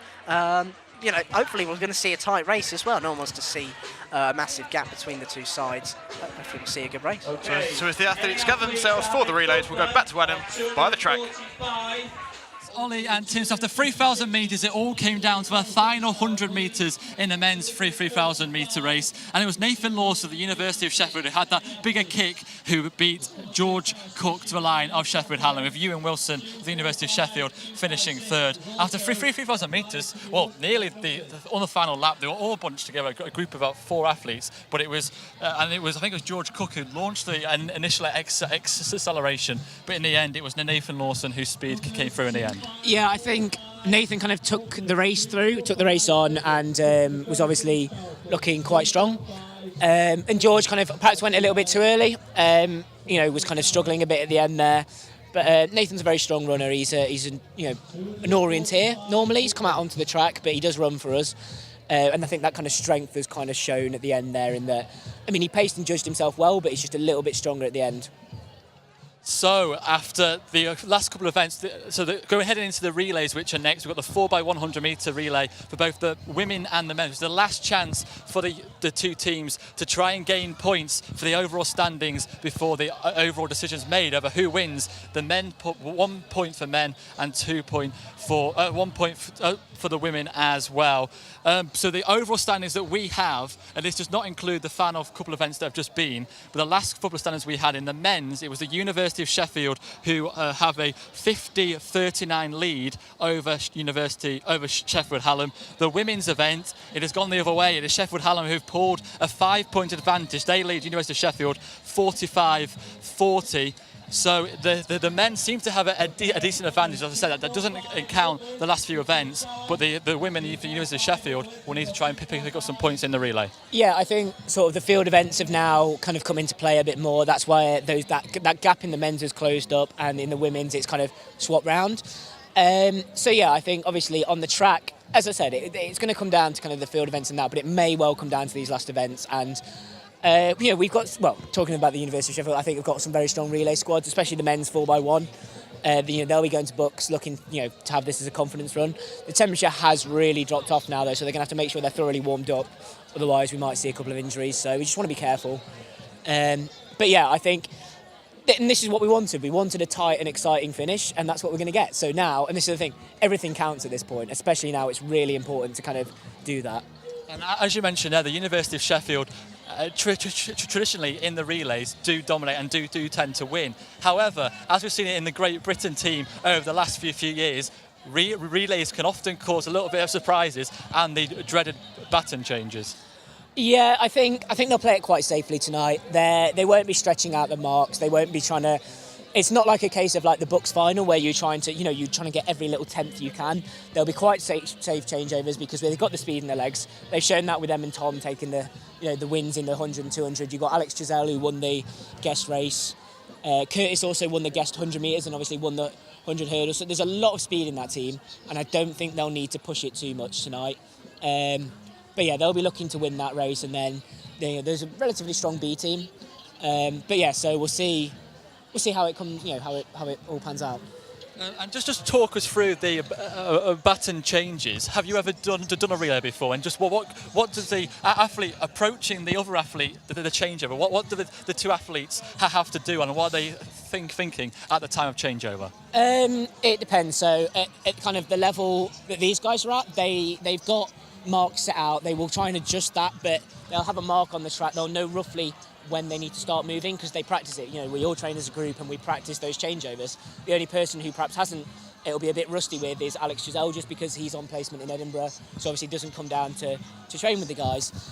Whereas on a club level, going back to kind of competing for your club, usually at the end of the day, it's kind of a mishmash of people. You don't necessarily get to practice relays, and you just got to go off of instinct. So it is a little bit of both. You don't want to kind of, you know roughly what speed people are coming in and how quick they are compared to you, but these guys are all drilled. They're all practiced. They know what they're doing. So it's going to be extremely interesting. Still a few moments away. Just looking on reflecting on the night so far, this should be a real brilliant end to what's been a great event. Yeah, I think it's turned out. I think it's turned out fantastically. This is as well as we could have hoped it to go. Like, I'm so kind of happy with the event. I think the atmosphere's been really good. I think things like that. So yeah, I think it's something we can really be proud of as a club, as both clubs. And in terms, and also with the floodlights on, it seems as though it feels like a Diamond League meeting almost. Yeah, maybe not as fancy as that, but yeah, it's a nice atmosphere. Like it's fun, and it's been nice with the sun going down and the floodlights coming on and the kind of finishing under the floodlights. Yeah, and I think it does bring a bit of an extra atmosphere. It's good fun. So in terms of the teams that we've got for the women from both teams, I suppose a lot of these athletes will have also raced previously in the meet. So I suppose it also maybe how much they can have recovered from their events as well. Yeah, I mean, we say that, but everyone picks themselves up for relays. Like, once you're in that team environment and you know you're kind of not letting people down, it brings out an extra element. Obviously, there's a certain amount of recovery involved, especially some of the guys in the 4x4 who've perhaps raced one, maybe even two runs. They might be. It's tough, but especially in the 4x1, you can really just pick yourself up for that. And of course, it's nearly about to start. So in terms of the tactics, this is what I've often wondered. Obviously, Hallam hopefully won't change their people now. But what does the tactic? Do you put your strongest athlete on the last leg, the anchor leg, or do you put it on the first leg? Well, it depends. So, say for the men's team, which I know perhaps a bit better, you've got Curtis as a fantastic starter. So Curtis will run that bend because he just gets out the blocks so well. And then the back straight is actually slightly longer a leg. So you kind of want a guy who can really eat up that meterage. You probably would have your quickest runner there, but also it comes down to kind of who can run a good bend, things like that. So you want guys who perhaps are slightly better bend runners on the bends because it's a technical thing. So that's kind of. But the order kind of comes about, you kind of have a rough idea and you just kind of feel it out, I think. You have to practice, maybe change people around, work out what the best thing. I mean, that's what's happened with the GB team over the years, is they've kind of swapped it around until they found the order, and obviously ended up winning the World Champs last year. So just how many times have this relay team, how much time will they spend practicing this, drilling this? Well, like I say, obviously with Frenchie being up in Edinburgh, perhaps less so than really struggling with that. Less than they'd have liked to, but they've been away on warm weather together, and all the guys train together in the group. And this is a team that's been together now for over a year. This is the same team that was at Bucks last year, and they're guys who train together week in, week out, and they do practice this. They practice it for the 4x2, practice it for the 4x1. So it's a well drilled squad. So I think we're just about to start the first relay, which is the 4x100 metres women's relay. Let's head to our commentators, Ollie Mooney and Tim Adams. Right, cheers.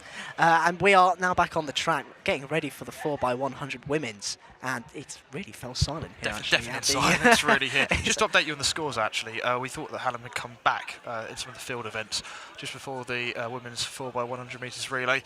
They did. They actually took the lead from what we heard, and then University of Sheffield have stormed back in that. They lead now. University of Sheffield lead 65-55 in the women's, and then in the men's, University of Sheffield 67, Hallam 51. We are seeing the fight back, but off the track, on the field is where we've been seeing the fight back, and Hallam were in front in the women's, but now Uni have edged it back. So Hallam in that sense have the power, but not the presence. So we see it's tough for Hallam here. With the scores, but see what they can do. 2 from Hallam, 2 from Uni, we think, in lanes from 2 to 5 here. The 4x100 metres women's relay team. Both universities have 2 relays, we think, from what we gather, is that all the university teams here. Uni off on the inside lane as well, sprinting ahead. Really good catch up there. Are significant in the points, but yeah, as Ollie just mentioned, the Uni team, we see the two teams from Uni, 1 and 4, I think. Hallam 2 and 3. That's the indication that we've got here. It could change. Uni off clear in the lead, but a little bit of catch up here by Hallam on the second to inside lane. But it looks like Uni are going to keep that lead. They are. That's going to be a first place finish, followed by Hallam, and then Uni edge that third place. So Uni first, Hallam second, Uni third, Hallam fourth. Led from the front there, and it sounds obvious, but you'd rather have 1 and 3 than 2 and 4. Oh, absolutely, yeah. That second runner on the inside lane for Uni really made the difference. Not sure if you could see, but on the far side of the track, of course, the second runner on the inside lane, she caught up so many meters, and that really made the distance. I guess that helps having two teams in these relays, doesn't it, Ollie? Where does, yeah. Where Hallam lagging behind in fourth. If that was the case, where they would have come a clear last in that sense, if they had one team each. So in that sense, not too bad for Hallam, but University of Sheffield just extend their lead, really. Yeah, of course, when you're claiming the 4 and the 2 over the 3 and the 1, so obviously it's going to help. That expands their margin. And, you know, Hallam, as we've been just saying, Hallam have made a fight back off the track, but on the track it seems like Uniov are dominating. So now... So another great performance. So just ahead of the men's 4x100 metres final. The cover of darkness is approaching around the skies of Sheffield, and it is for Hallam in that sense because they are down in both the men's and the women's. Down to Adam by the track for the reaction to that race. Thank you very much, Tim and Ollie. So that 4x100 metre women's relay, it was University who took the win ahead of Hallam second, University third, and Sheffield Hallam fourth, which means that the points go to 4 to the University of Sheffield, 3 to Hallam, 2 to University of Sheffield, and then 1 for Sheffield Hallam. And as we said, leading into these final few events, it was Sheffield Hallam who had a 5-point lead over the University of Sheffield. So those points that University of Sheffield have just picked up, or indeed that second place for Hallam, could make a big difference to the overall standings. Yeah, I think both the A teams were kind of clearly in front, but there was quite a scrap there on that last leg for third place between Becky Quirk and the Hallam runner, and Becky just pulled through, and that might end up telling later on in the points. So the men's race is, I think, just about to get underway, so I don't know if we're... Yeah, absolutely. So the University of Sheffield men have a big advantage in the overall standings last time we heard. So it's time for the men's 4x100 metre relay. Let's hand over to the commentators. So University of Sheffield 1 A's win the race. University of Sheffield B's finish fourth. Hallam A's second, we think. Hallam B's third in that. So there's no break of ranks there. There's no change in margin. It's level on points there. So I think that second run was actually from Ima Mead there, Curtis Mitchell with the final run there. But the group of Chazell, Mitchell, Mead, and Metcalf, on paper we thought they would do extremely well. In reality, they have obliterated the field. Absolutely.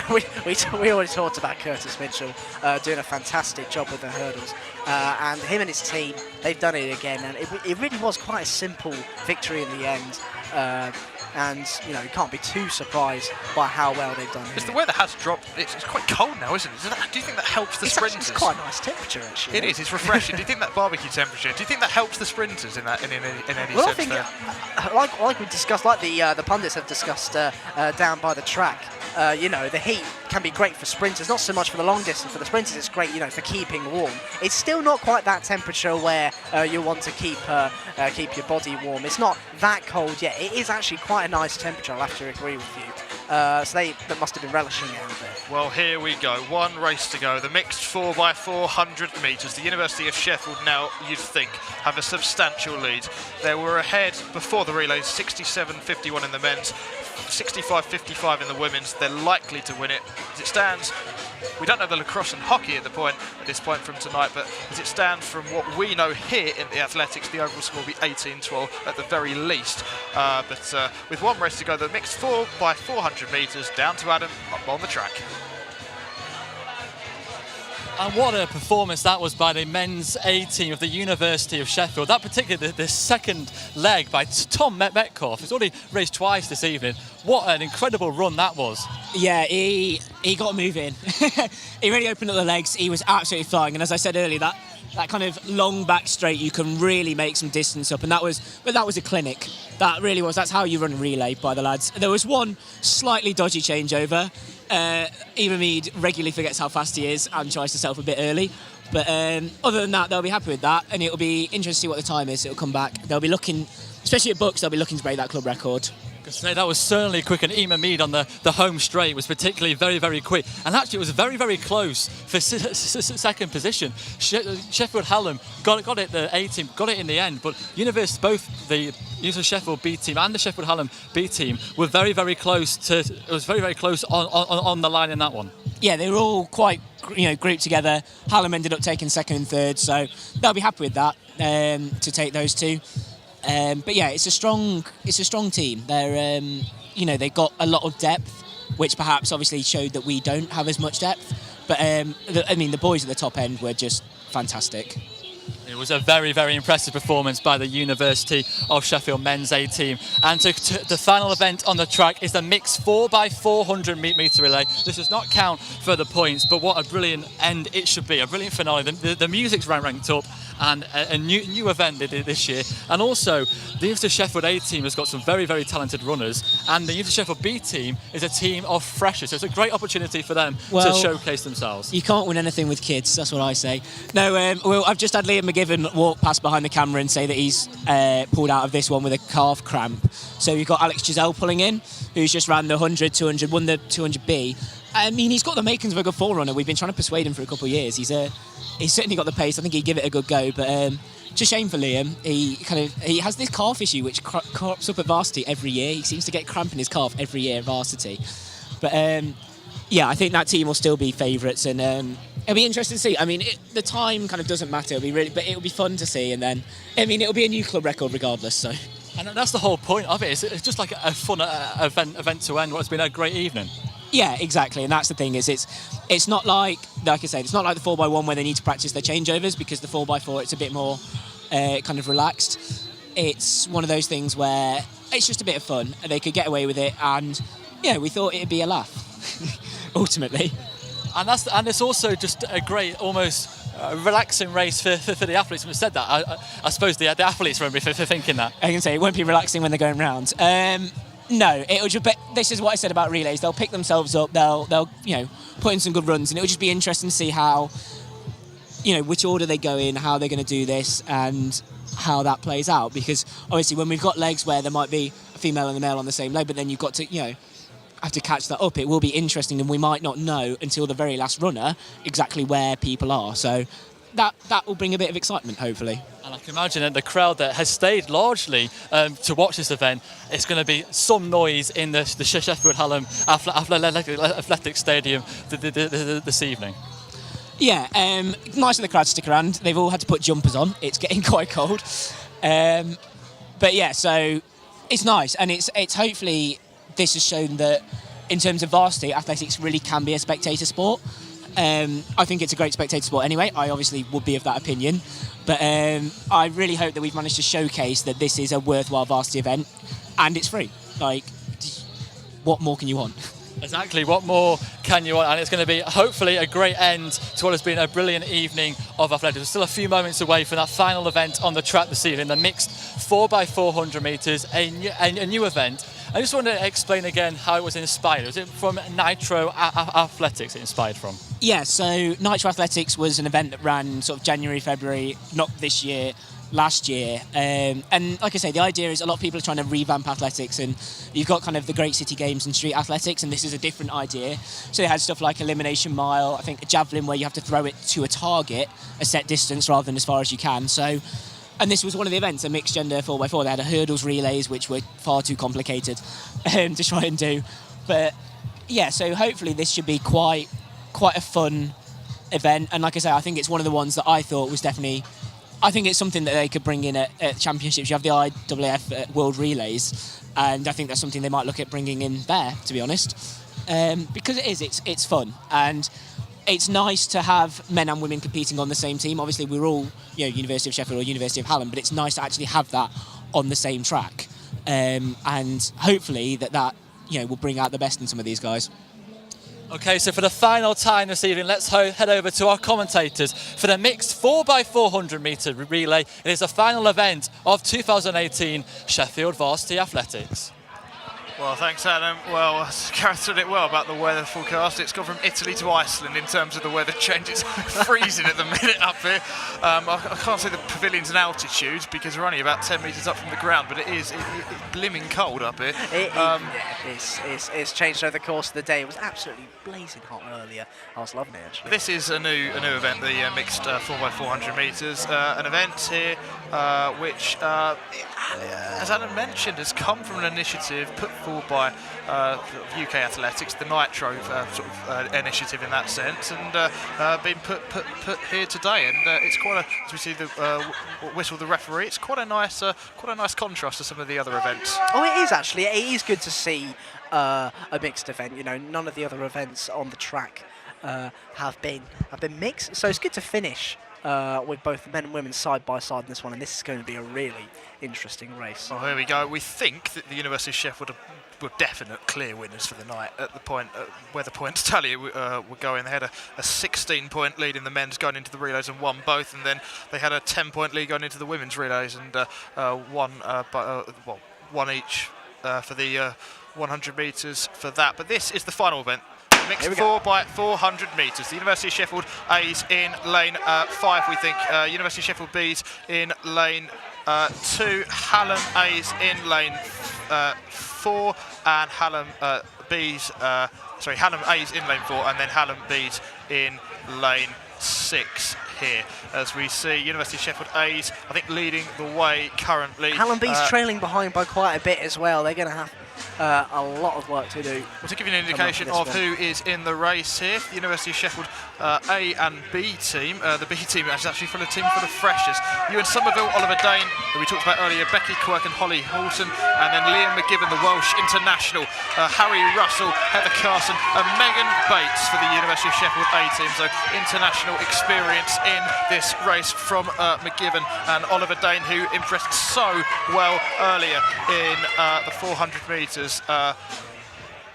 Will be part of the B team here as we see the second leg, and this is where the ladies take over from the men's. The University of Sheffield A team have a lead of around 20 metres on the far hand side of the track, and Ollie, a fairly substantial lead, and it is indeed. It's been the sign of the relays, and to be honest, the sign of the evening on the overall trend. It really has. Hallam have fought well as well on their half. Let's give them credit for the fight they gave. They were behind by a bigger distance before. They fought back, especially on the women's side, but the whole evening has really shown Uni of sort of edged it, really. And by the looks of the way it's going, this race with both the A's and the B's in front in this race as we approach our handover for the third runners.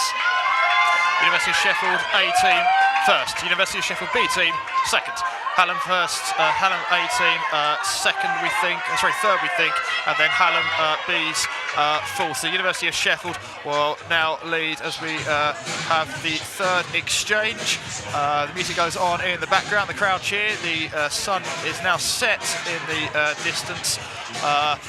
As we can see Sheffield's famous lights of the moor to our right-hand side, Sheffield Arena in the background there as well. But here at the Athletics, with the sun setting in, the University of Sheffield A team now have a 30-metre lead going into the final bend on this third run. The men will take over for the last lap, but it looks clear to the light of day. Slightly ironic that it's now dark, but to the light of day in that sense, Ollie.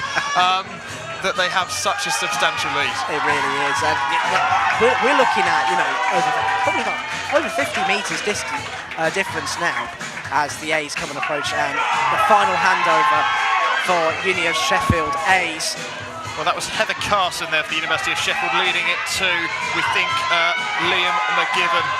University of Sheffield A's first, University of Sheffield B's second, and we think Oliver Dane has taken over the final lap there. For University of Sheffield B's, I think Ewan Somerville did the first leg, Becky Quirk the second, and then we had Holly Halson the third, and now Oliver Dane for the last leg. But so far for the University of Sheffield A's, we think it's Liam McGiven round the final bend. It's a result which has encapsulated a night of black and gold success for the University of Sheffield. They have led from the front from minute one.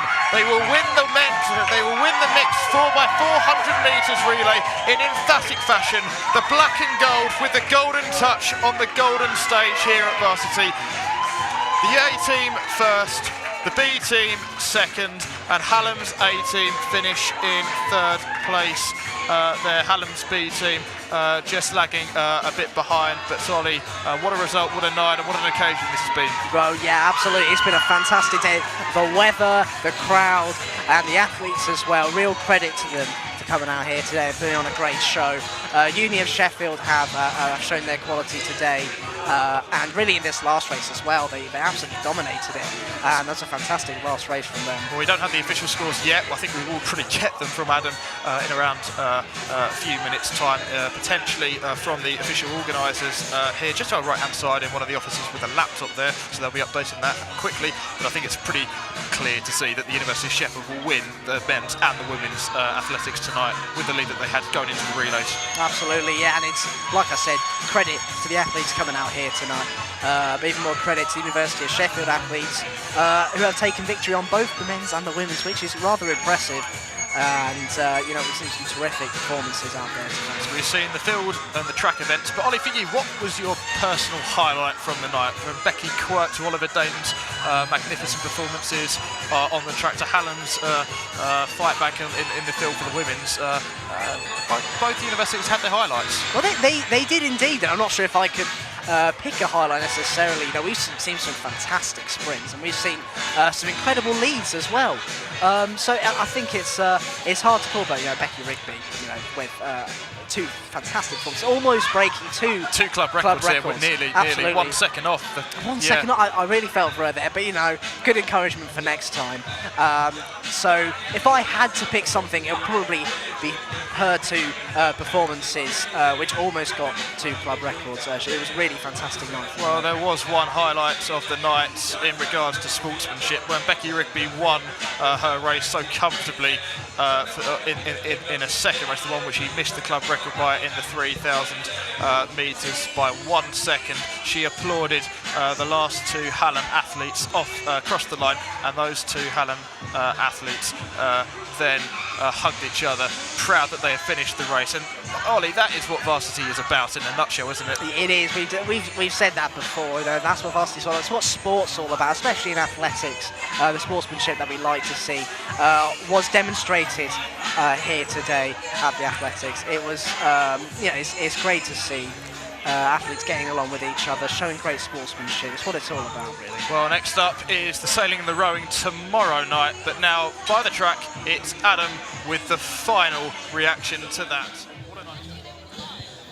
Thank you very much, Tim and Ollie, in the mixed 4x400 metre relay. A brilliant end to a brilliant evening on all of athletics, and it was dominated by the University of Sheffield. A brilliant end from your perspective. Yeah, you know, two really good teams and some really good runs out. Alex Giselle on the first leg coming in last minute, and you know, 100-200 runner coming in to run a 4x4 was collapsed afterwards. He was not too pleased, but did a storming leg, obviously put them in the lead. Ella Barrett especially ran a storming leg. You know, you can see the quality in her. Harry Russell was motoring. Ollie Dane as well for the freshers, really cracking leg. But yeah, I think the strength was there, and I think we probably expected to win both of those. So yeah, they'll be really pleased with that, and I think it was quite a fun event to watch. So that brings an end to this year's Athletics Varsity. We're still waiting on official confirmation as people working behind the scenes desperately trying to add up all the numbers to see who wins. The last time we had the University of Sheffield men seemed to be in the lead. Hallam in the women's event had a slight advantage. We're still waiting for those. Obviously we haven't got anybody from Sheffield Hallam to reflect on the evening, but from a University of Sheffield perspective, how would you summarise the evening? I mean, for both of them, I think we'll be really happy. It's been a complete success, in my opinion. I think moving it to this evening, having it not clash with anything has been really good in terms of turnout. In terms of performances, I think everyone will be. I think it's early in the season. People will just be happy to get a run out, and I think there's a lot of people will be very happy with their performances tonight, especially those relay squads. Is there a personal highlight from the track or field this evening? Becky Rigby's 800 club record. Solo running, taking 2 seconds off of it, just making it look very easy. And coming so close in the 3K, but I think for me she's kind of been the standout athlete of the evening. I think the 100 and 200 battles between Tom and Em were quality, great to watch, and some very quick sprinting. But yeah, and I mean, for me personally, getting back out on the track over the hurdles was quite nice. But so what's next for the University of Sheffield athletics team? So for some of us, we'll be racing at Loughborough next Saturday as a tune-up, but then the weekend after that is Bucks. So Bucks outdoors, trying to improve on our finish and trying to pick up some more medals. That Loughborough meet next weekend, I should mention, they've also got the men and women's 10,000 metres.